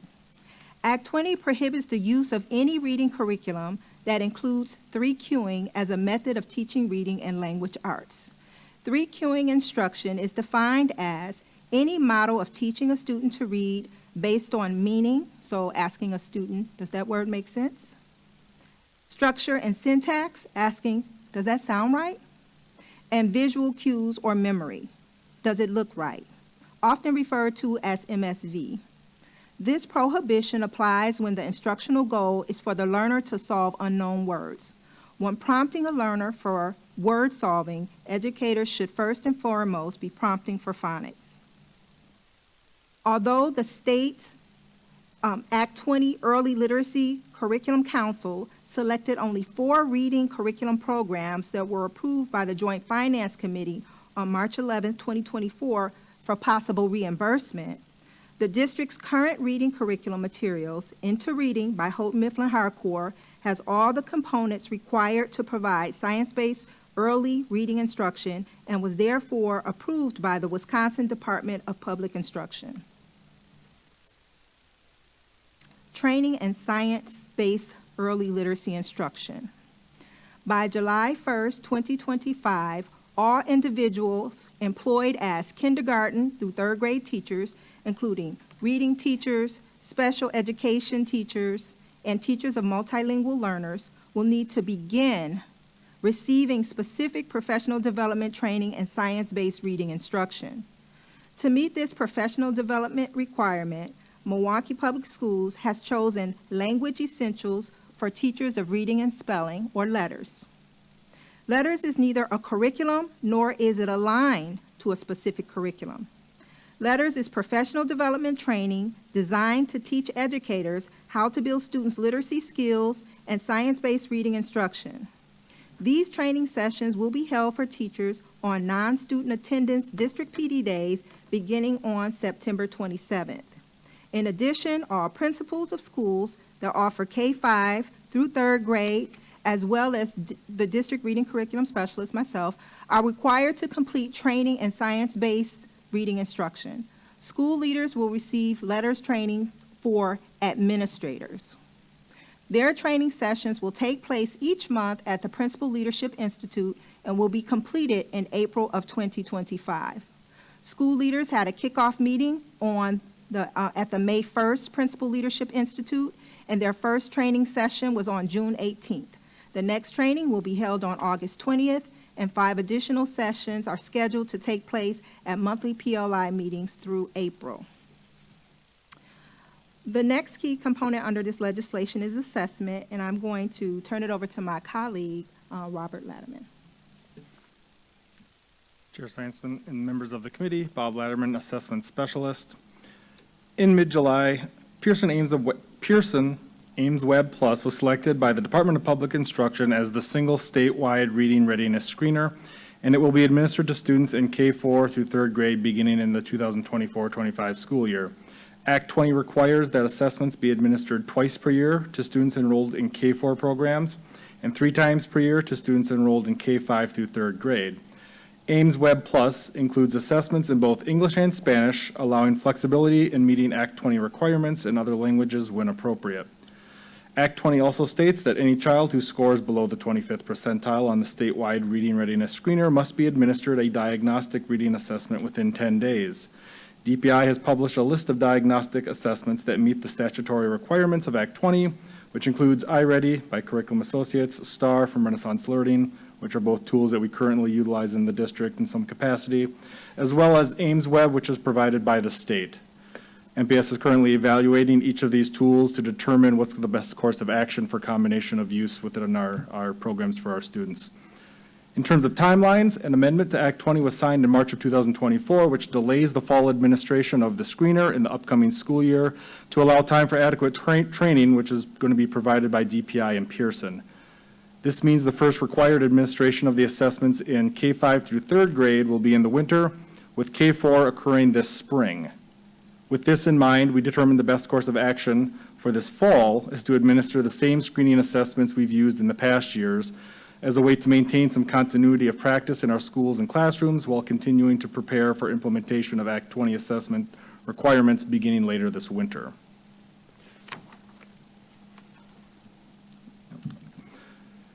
Any child in kindergarten through 3rd grade who scores below the 25th percentile on the reading readiness screener must receive a personal reading plan.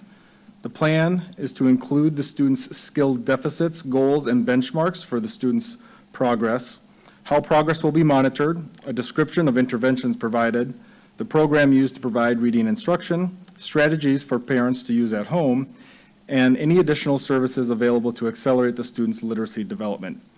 The Act 20 committee is currently reviewing the available information and waiting on published templates from DPI in terms of the reading plans, so that we could have with the goal of developing a universal personal reading plan to be able to share with our schools for use during implementation later this school year. In terms of notifications, parents and families must be provided with results from the statewide reading readiness screener in an understandable format no later than 15 days after the assessment is scored. If the child is identified as at risk on the screening results, then parents will also receive a copy of the personal reading plan. Parents are expected to sign and return the personal reading plan to school.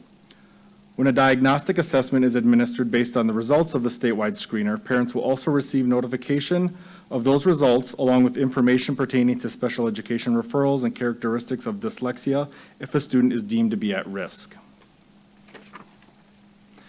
DPI is currently working on a family notification template that MPS hopes to incorporate into our notification systems. Regarding promotion, Act 20 also requires districts to create a policy for promotion of students from 3rd to 4th grade that includes the use of reading achievement criteria. However, districts are not compelled to retain students in 3rd grade based on those reading assessment scores, and that this policy is meant to be adopted by July 1st of 2025.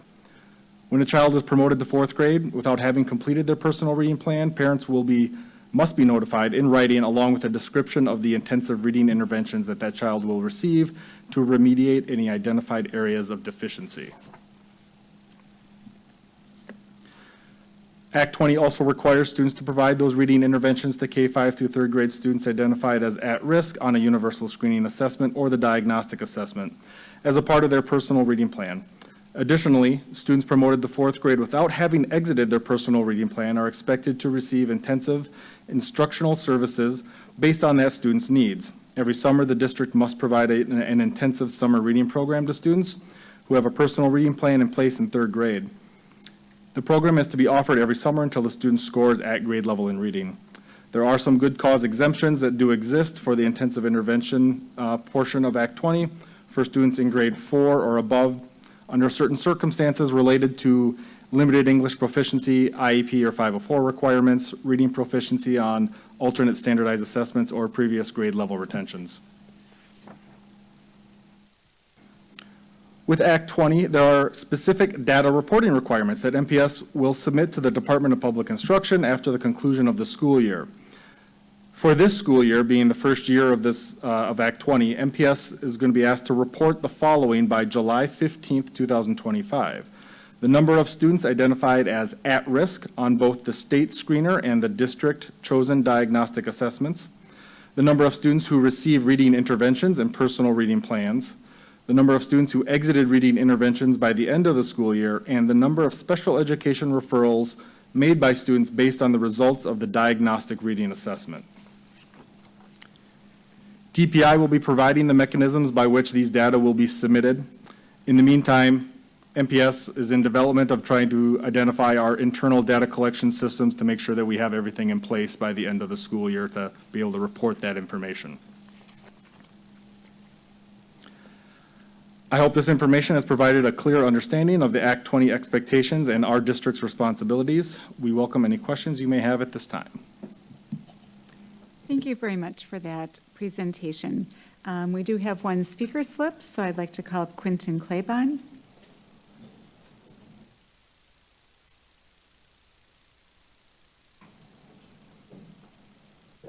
Hi, Quentin Claiborne, K-L-A-B-O-N.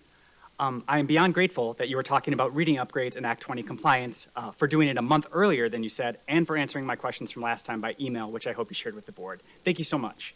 I hope, like Madison, that you talk about reading at least 3 times a year, now, semester break, and at year's end. Specialist Evans nailed it. I would like to just add some comments. I hope that you could discuss the content of your conversations with the Milwaukee Teachers Education Association about the commitment that these reforms will require of teachers. The worst thing would be for these huge upgrades to be seen as a burden, and we all want them on board. Regarding parent notifications, I was watching a board meeting before this where they discussed that. Their update is they'll have templates for the student remediation plans and parent letters this month, and they recommend that you email and text parents, all parents ahead of time, so that it's not just the students who end up behind who get letters so that they don't feel bad. Lastly, regarding teacher training, it is absolutely true that DPI's interpretation of the law on their website says there is no deadline to complete teacher retraining, only that you need to start July 1st, 2025. I would encourage you to urge teachers to finish before July 1st, 2026 for 3 reasons. One, I have no idea, but I assume the legislature would be very unhappy with DPI for its implementation of Act 20, including the written deadline, which DPI has said on public record is the intent of the law, and they may try and pass a fixer bill this winter to move up the deadline. I have no idea. I assume they're going to be mad. Secondly, DPI did not reinterpret the training deadline for the 113 K through 3rd principals or reading specialists. I know that not every district caught that, so great job. Some are going to be surprised when they get an email from DPI. So yeah, great job on that, and so it maybe just makes sense to train everybody at the same time. And then third, DPI just said at that meeting that public records will track the retraining progress, like what % have been retrained and what % are in progress. They're gonna track it statewide and by district. And it would be cool if Milwaukee, whenever they publish that data, if Milwaukee was at the top of that list, not just because that means students hopefully will get great reading, better reading instruction, but that it would be a chance for Milwaukee Public Schools to brag about how they're leading the state or in the top 20 of districts on making progress.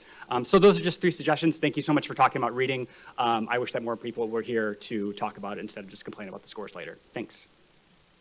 Thank you. Do committee members wish to make comments or ask questions? Director Gokul Gandhi. Hi.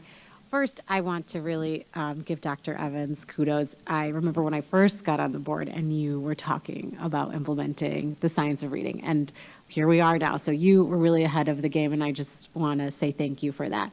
A couple things. One, I would like for us to have for us to talk about reading 3 times a year, so that's going to be my request. Thank you for that suggestion.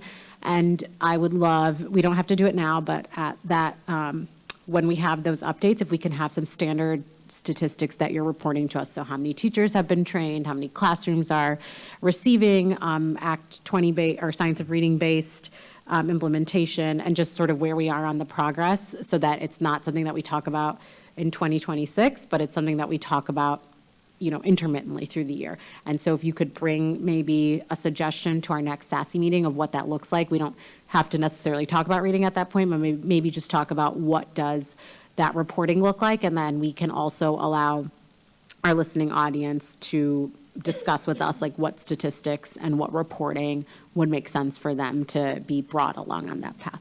Thank you. Administration?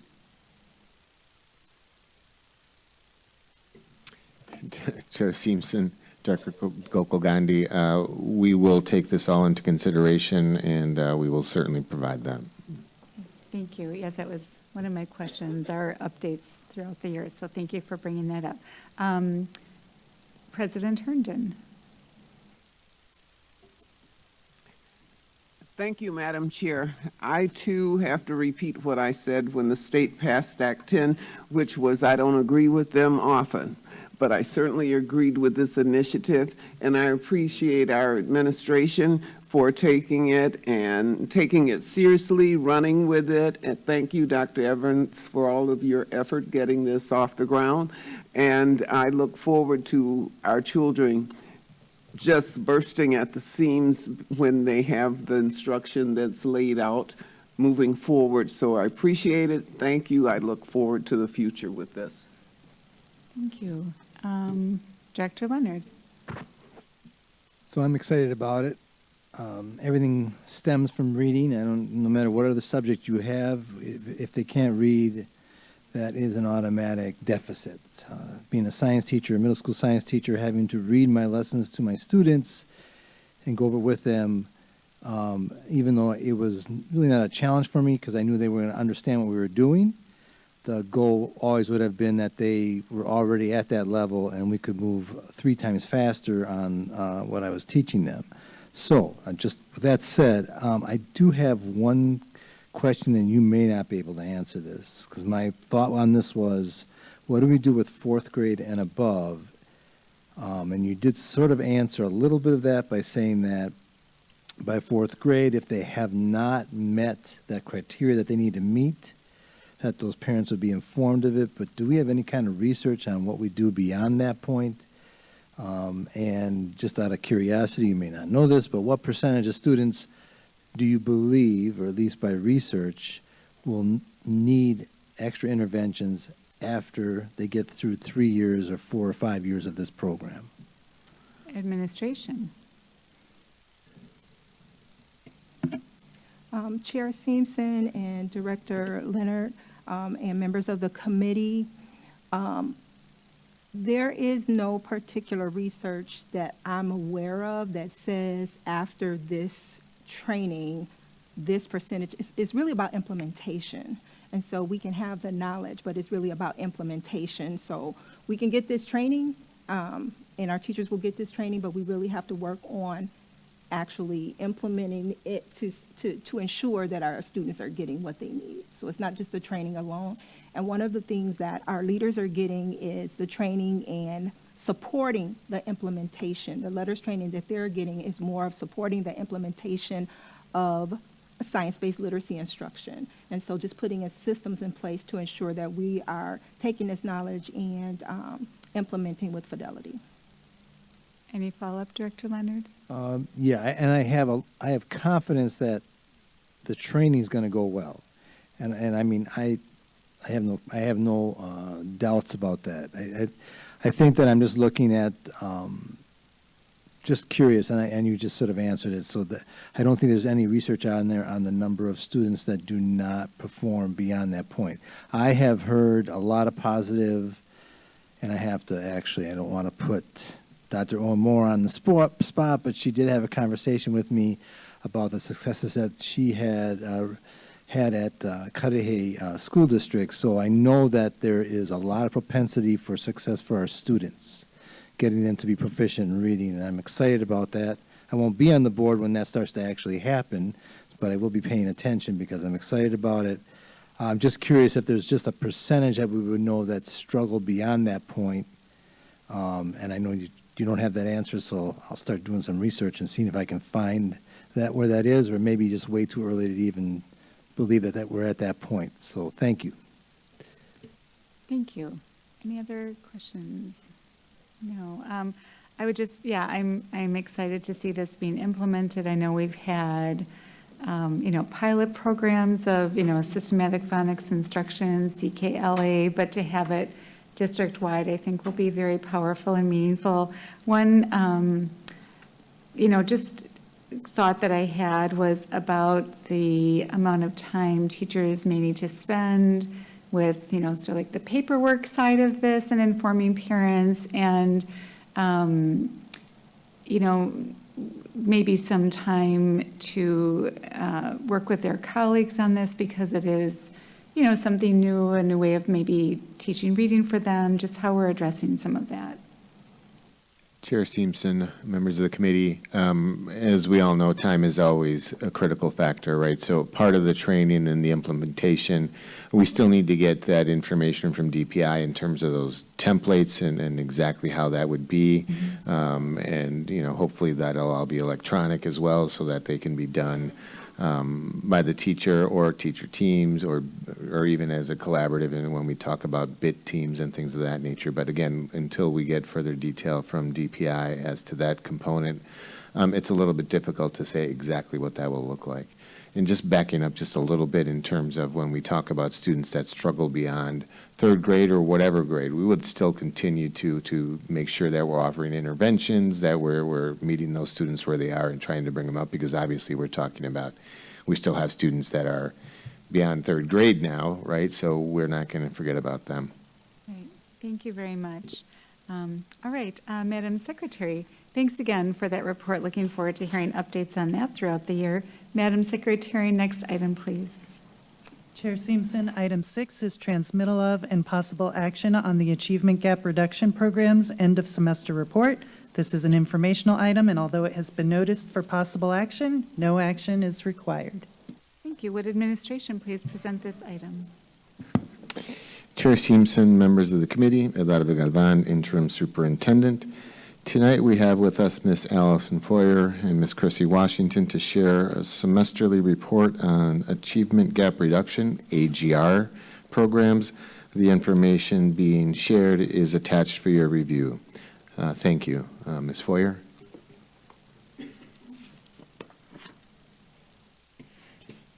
Good evening, Chair Simpson and other members of the committee. I'm Allison Foyer, the Early Childhood Supervisor, and I'm here to provide an end-of-the-year report on the Achievement Gap Reduction, or AGR, program. As such, this update is a contractual requirement mandated by the Department of Public Instruction for the AGR program.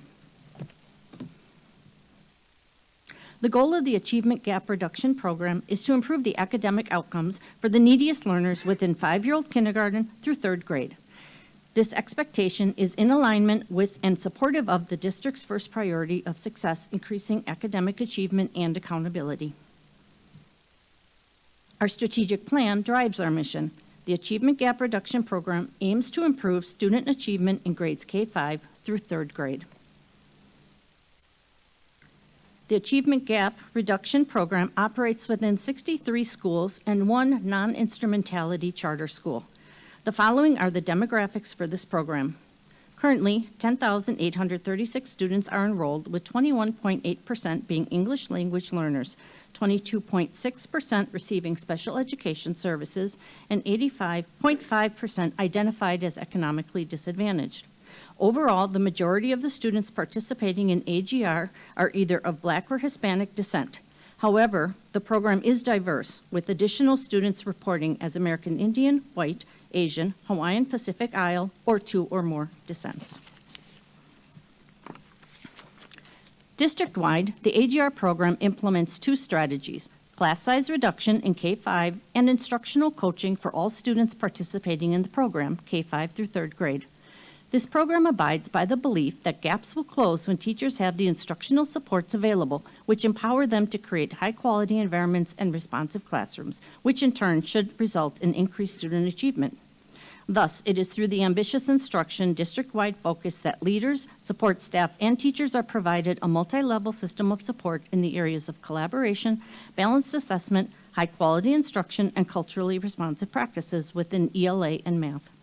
Both of these content areas are supported by the AGR office through multiple activities that support students as they work toward the proficiency of grade-level content in English language arts and math. These supports will be highlighted in this presentation. As has been previously mentioned, the Achievement Gap Reduction Program requires the school board to review the implementation and progress towards achieving performance objectives at the end of every semester. For the purpose of this update, data from the standards-based report card was utilized because at this time the school district does not uniformly assess K-5 through 3rd grade elementary students using a progress monitoring tool such as the STAR assessment. The report card information allows for data gathering on children to be linked directly to standards being taught and provides a continual data point on student progress, since the goal is to increase proficiency by the end of the year. The following slide reflects an analysis of data comparing trimester 1 of fiscal year 24 to trimester 3 of the same fiscal year. Standards-based report card grading for ELA, reading, and math content. This data is reflective of students in grades K-5 through 3rd enrolled in an AGR school. The data point provides a foundational basis for tracking progress toward proficient and advanced levels by the end of the school year. The following results were revealed. As has been mentioned, the data tables for English language arts reflect content standards addressing foundational skill development for reading and writing that includes language and speaking and listening, whereas math standards highlight math practices including counting, cardinality, and number operations. Trimester 3 results show that the percentage of AGR students with proficient and advanced scores increased over the year in the areas of reading, ELA, and math in all AGR grade levels. K-5 showed the most growth from trimester 1 to trimester 3 in ELA, reading, and math. When averaging all the grade levels together, math showed the most growth. The collective efforts provided by the Ambitious Instruction Initiative assisted in raising student achievement. Ambitious Instruction works on equipping teachers with more differentiation and scaffolding strategies, so instruction is more personalized and social-emotional considerations are enhanced. This has been accomplished through the various aligned professional development opportunities that were initiated by the Early Childhood Department and provided to school leaders, school support teachers, and instructional staff.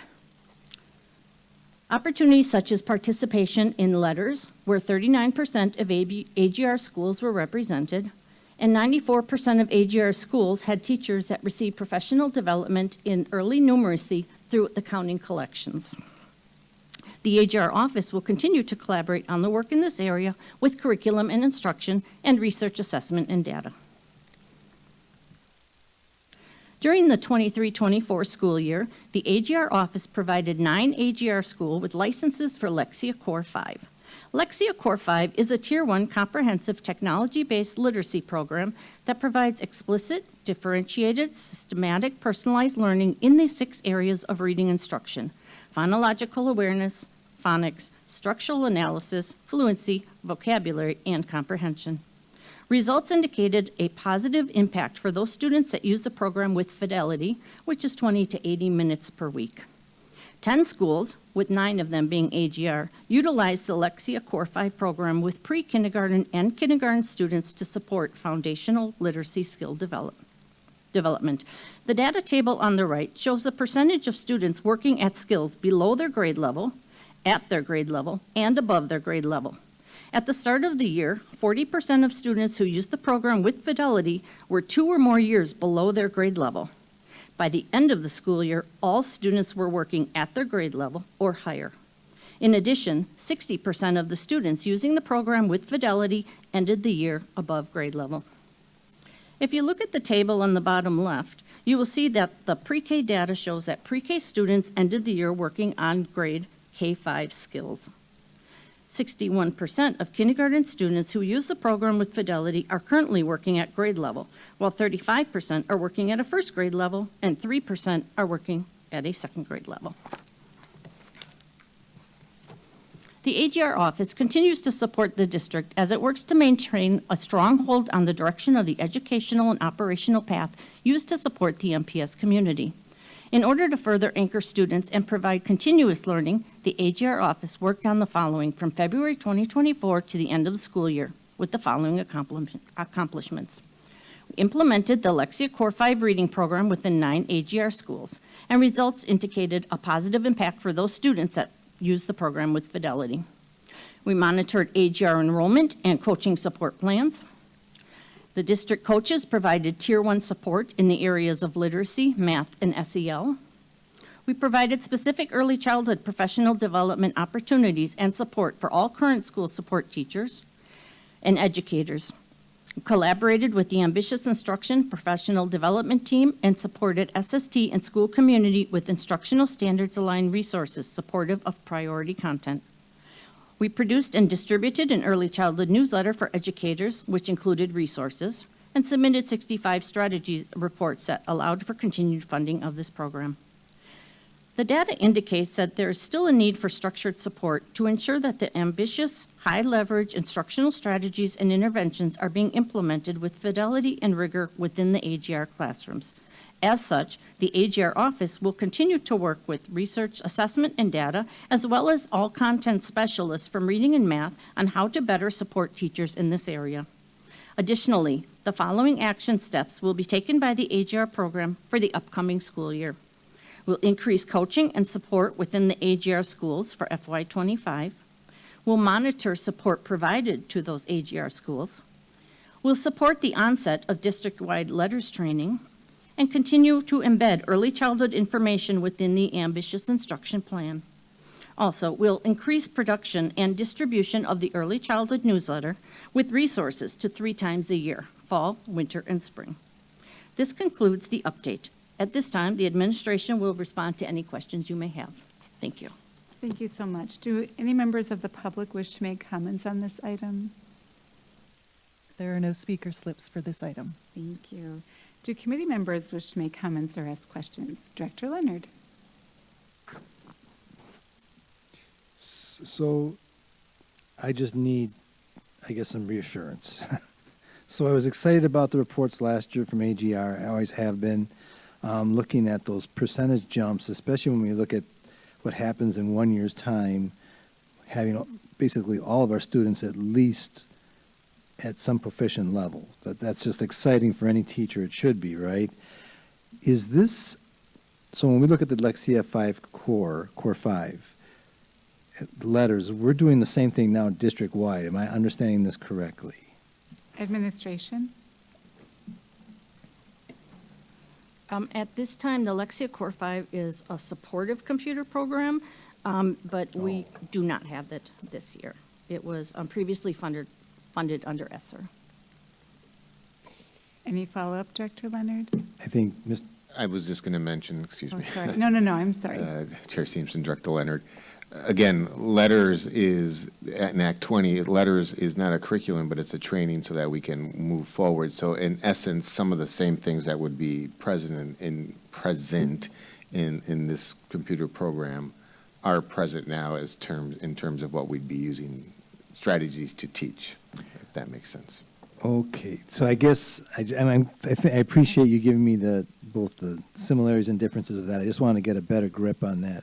So the Core 5 is actually a computerized program, and out of curiosity, what's the cost of that? Administration? The cost for that would be about $125,000 a year for 1 year. For the whole district? That was the cost for 10 schools. 10 schools. Mhm. Oh, well, that's not that bad. Okay, I'm sorry. I thought that doesn't. I thought you were going to tell me like. I thought this was going to be a big ticket. Oh, I thought we were item. talking about millions. I said this is actually more doable than I thought. So okay, all right. So, thank you. Appreciate that. And it's something I can work on. Any other, President Herndon? Thank you very much, Madam Chair. I, too, appreciate the statistics that we're looking at here with the success of the youngest students. Do we have all of our elementary schools covered with this program, or is it a work in progress? Administration? Again, when we're referring to the Lexia Core 5, that is 10 schools at this point. When we talk about the bigger picture in terms of Act 20 and letters, that will be all our schools with K through 3. Well, all right, you answered my question, Director Herndon. All right, seeing no other hands raised by the committee, thank you very much for that report. And Madam Secretary, next item, please. Chair Simpson, item 7 is report with possible action regarding the Climate Justice Curriculum Advisory Committee and District Sustainability Team. This is an informational item, and although it has been noticed for possible action, no action is required. Thank you. Would administration please present this item? Chair Simpson, members of the committee, Eduardo Galvan, interim superintendent. Since our last report on this item, we have made strides in supporting this committee and team. To share where we are at this time, I have with me Ms. Kimberly Tallarico-Wolf and Heather Dietzel, supported by Sean Kane and Dr. Saffold. Also joining us in this presentation this evening is Ms. Kat Klaus from Citizen Action. I will now turn it over to the team to get us started. Thank you very much. Thank you, Mr. Galvan. Chair Simpson and members of the committee, my name is Chelsea Malakara, Sustainability and Project Specialist for the Department of Facilities and Maintenance Services. I, along with my colleagues, will be presenting the Climate Justice Update. The climate justice and sustainability work we are presenting supports strengthen communication and collaboration under the 5 priorities for success. It also falls within special projects under the district's strategic plan. First, under energy management and conservation, MPS was selected as one of 25 school districts across the country to participate in the U.S. Department of Energy Class Prize Technical Assistance Training Program. MPS staff attended training sessions aimed at building our capacity for energy efficiency and indoor air quality improvement projects. The district was awarded a total of $150,000. These funds will be used to support future energy upgrades and efficiency projects, as well as fill in gaps in funding for green schoolyard redevelopment projects. This year, the district was awarded $50,000 from the Wisconsin Public Service Commission to hire a consultant to conduct a carbon emissions inventory for all district buildings, fleet, and waste generated. An annual greenhouse gas emissions inventory captures emissions from the last 10 years and will be produced from this endeavor. The consultant will also develop high-level emissions reduction strategies that will serve as the foundation for a district climate action plan. Work will begin in the fall of 2024 with an anticipated completion date of March 2024. The purpose of this work is to establish a baseline emissions profile to understand where we are, where we have been, and how we can measure reductions over the coming years as we attempt to reduce our carbon emissions by 45% by 2030. For waste reduction efforts, the district was awarded $375,000 grant from the U.S. Department of Agriculture to design and launch a 2-year food waste diversion pilot program in a minimum of 10 schools. Food waste will be collected in the cafeteria, diverted from the landfill, and turned into compost by a third-party vendor. School administration and green teams will be responsible for carrying out the program with the support of a small composting committee led by Kimberly Tallarico, climate education coach, and myself, Chelsea Malacara, sustainability project specialist. The grant will fund hauling costs, all supplies, teacher stipends for professional development, and curriculum materials. At the conclusion of year 2, the district sustainability team will produce an MPS composting model program guide. I will now turn it over to Heather Dietzel, sustainability project specialist with MPS. Thank you, Chelsea. Thank you, Mr. Galvan, Chair Simpson, members of the committee. Heather Dietzel, Sustainability Project Specialist. I've got an update for you on the Green Schools program. In the fall of 2023, 5 more green schoolyards were opened. Kluge is pictured on the left, along with Riley, Mitchell, Genslen, and German Immersion were completed last year. Over $7 million was raised in grant and partnership funding to transform these 5 schoolyards. Over 190,000 square feet of asphalt was removed, and in its place, 187 shade trees were planted, as well as other green stormwater infrastructure, including bioswales, porous pavement, and native plants. Pictured on the right is Morse Middle School and Milwaukee Sign Language School, which are currently under construction along with 4 others, Lincoln Avenue, Forest Home Avenue, Greenfield, and Story Elementary. One way we are scaling up the environmental impacts each year is by developing new partnerships. So I'd like to highlight that we recently teamed up with the City of Milwaukee, Milwaukee County, and others and wrote a joint grant application to the U.S. Department of Agriculture. And we were awarded $2.5 million to remove even more pavement and plant even more trees this year and for the next 4 years. 10 more MPS schools are working their way through the planning stages, with applications opening this fall for the next group of 5 schools that will be selected in November. Next, I'd like to welcome Kim Tallarico to provide a climate curriculum update. Thank you, Heather and Chelsea, Mr. Galvan. Good evening, Chair Simpson and members of the committee. My name is Kimberly Tallarico, climate education coach. Tonight, I will be addressing 4 key climate education initiatives that have been developed across the district. The first highlight is the Wisconsin Climate Education Hub. This past fall, in partnership with the Department of Public Instruction and the Wisconsin Center for Environmental Education through UW-Stevens Point, and the nonprofit Subject to Climate, we launched a new Wisconsin Climate Education Resource Hub. This website provides educators with over 2,000 scientist-reviewed and vetted, teacher-created lesson plans and resources for our teachers on climate education that can be integrated into already existing curriculum. The second highlight is the creation of a climate health equity course in partnership with the grant with the Environmental Protection Agency and the Medical College of Wisconsin. This is an 8-module course that's offered to school educators across the entire district after school in grades K to 12. This course allows educators to learn about the effects of climate change and how to integrate this knowledge into existing curriculum. 2 additional courses will be offered to educators this coming school year with a goal of reaching over 100 educators throughout the district. The next highlight is the placement of a climate education book collection. It's been placed in libraries across the district. This collection consists of 44 physical books per school in a total of 110 K-5 libraries across the district. The books in this collection are also available as an electronic book list, and that aligns each book with a science and social studies standard, as well as suggested activity for each title. This year, we'll be working on adding additional books to the electronic list, as well as getting additional physical titles in a variety of languages. Our final highlight is that we've started aligning the curriculum for climate education across all subjects with the completion of alignment with the science curriculum for grades K to 12 with a lesson and/or resource for students in each trimester of our school year. I'd now like to turn it back over to Chelsea Malacara. Thank you.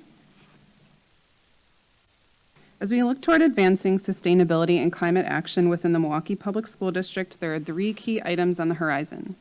First is the reconvening of the district's sustainability team.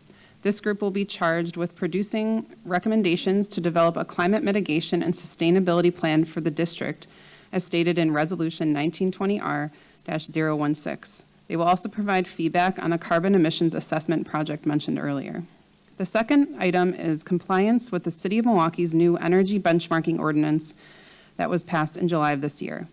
MPS will be required to submit annual energy use data for electricity, steam, and natural gas for all of its buildings over 10,000 square feet.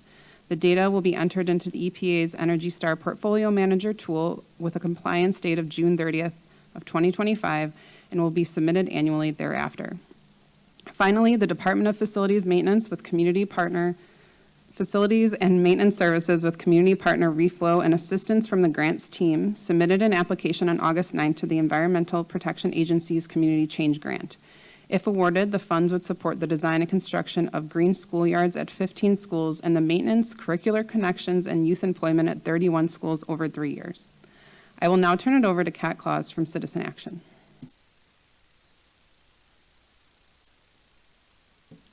Apologies. Thank you, Chelsea. Mr. Galvin, Chair Simpson, and members of the committee. My name is Kat Claus, last name Claus, Klawes, and I am the climate coordinator at Citizen Action of Wisconsin.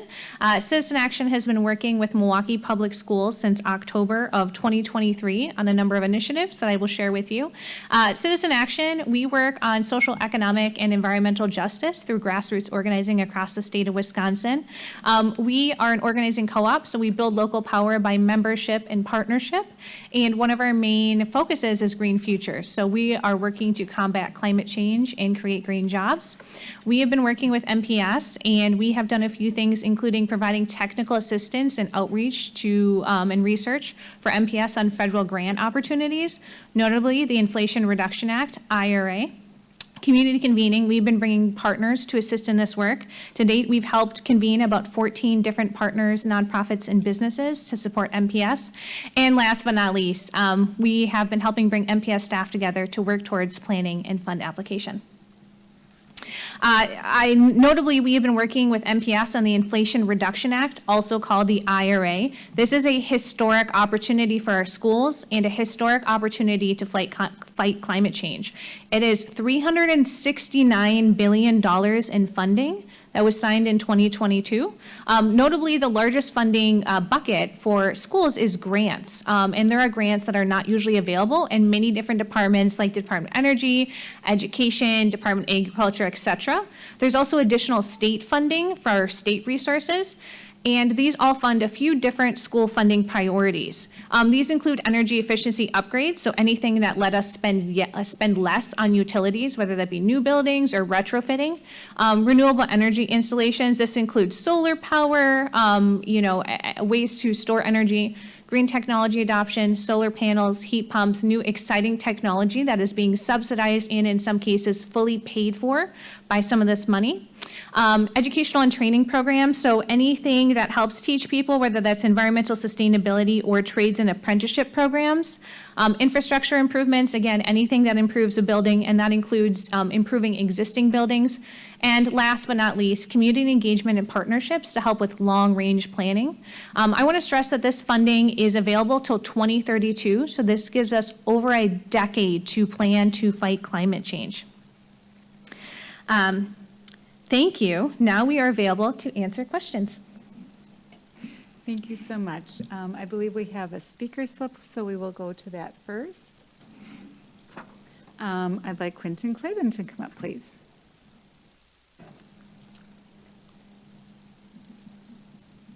Hi, Quentin Claiborne, Klabon, partially speaking to bus stereotypes. So the co-founder of Subject to Climate reached out to me. We had one of the same alma maters, and I talked with that person this week.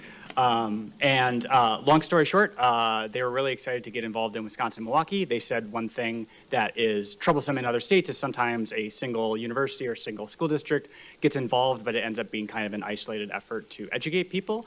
And they would love the opportunity to join conversations you are having when people come and visit these renovated schools, when the many national politicians come through to chat here, or just any kind of initiatives talking about about either climate change or I guess just greening the schools in Milwaukee Public Schools. They would love an opportunity to talk about what they do and how, and be a part of these conversations to make sure it's not just like an isolated thing that Milwaukee Public Schools dies, the board changes, the initiative dies, but that it's something that's kind of in the water, in the culture of Milwaukee, the city, and Milwaukee Public Schools. So perhaps those who spoke could activate that and make that happen, but that was just something that they shared this week. Thanks. Thank you. Do committee members committee members wish to make comments or ask questions? President Herndon?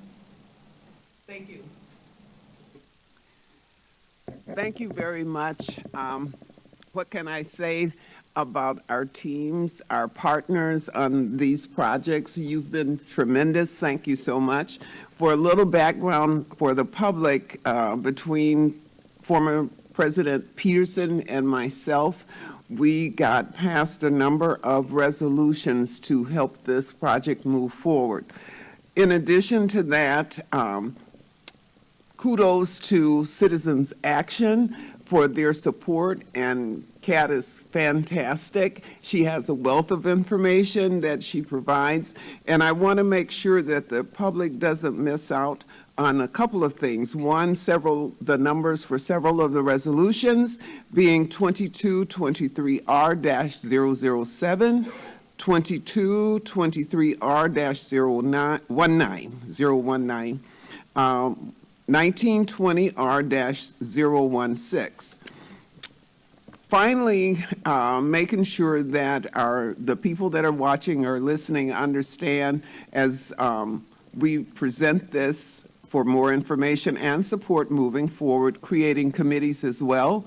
Understand that using clean energy, this whole project evolves around installing solar panels, roof systems, parking lots for stormwater removal, windows, installing HVAC systems to heat and cool our buildings, and apprenticeship opportunities for students and training for community members. So that's just a sample of the importance of the work that all these people are doing. It's been going on for a few years at this point, but they and all of us are committed to making this happen. Thank you. Absolutely. Thank you so much. Are there other committee members who wish to make comments? Director Zambor? Thank you, Chair Seamson. So I also want to thank our sustainability team. A special shout out to Citizen Action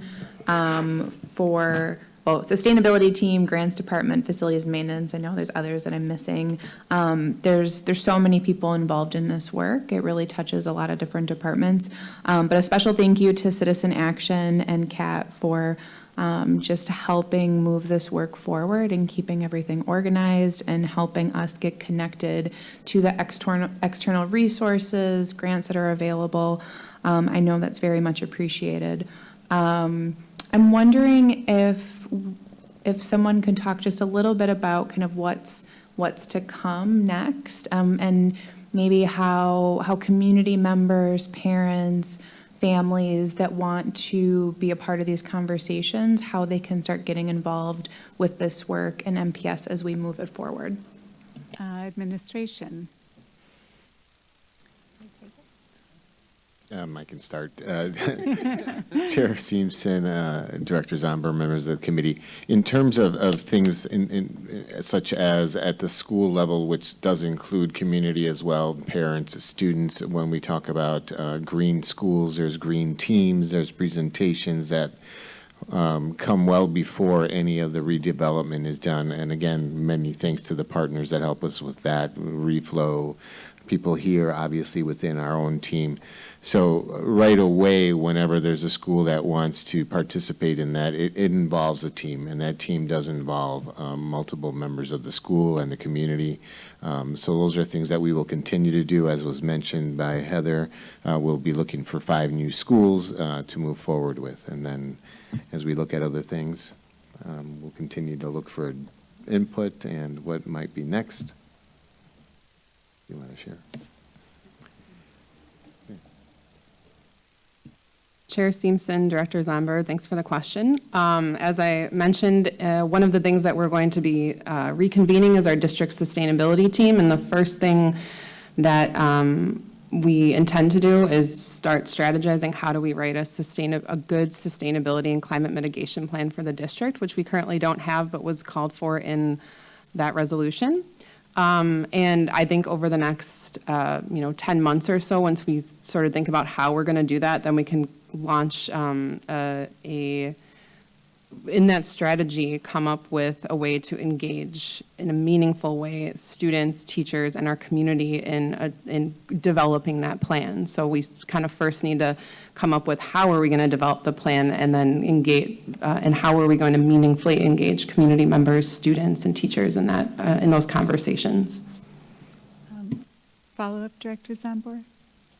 Thank you, Chair Simpson. Just something that I wanted to mention. I know that it's very cost prohibitive on the front end, but as the climate changes, our summers get warmer. Many of our schools that don't have air conditioning, that's something we hear from the community a lot. And I think if we can continue to research ways to possibly make the ground heat pumps, which both heat and cool. They're very sustainable. They save a bunch of money long term. I know that it's expensive on the front end, but if, as we're doing this work, we can continue to research that and follow the lead that other districts do, I know that's something that our community and our students and staff in these schools would appreciate, and it would also help academic achievement. It's really difficult when you're in some of our schools. But I think the term air conditioning is becoming a little outdated. Like, we actually want to think about more sustainable and also cost-effective ways to cool our schools and heat them. So just wanted to throw that in there for anyone who might be listening, that's a possibility with the IRA, but also the money on the front end is the difficult part. So, thank you very much for raising that. Administration, any comment? Again, Chair Simpson, Director Zambor, again, as was mentioned, when the team reconvenes, that's obviously something that we will look for. We'll input like that. Others that have that to offer will certainly research that, and part of that plan will be to focus on what we can do and when we can do it. Any other members of the committee? No? Yeah, I just want to thank you so much for the presentation, and this truly is a collaborative effort that we alone couldn't do without the partnerships that are working with us. So just, I know it's been said before, but just a really huge shout out and a big thank you to everybody who's been working on this. And with that, Madam Secretary, next item, please. Madam Chair, that was the last item on this meeting's agenda. There being no further business before the committee, this meeting is adjourned. Thank you, everybody. Have a good night.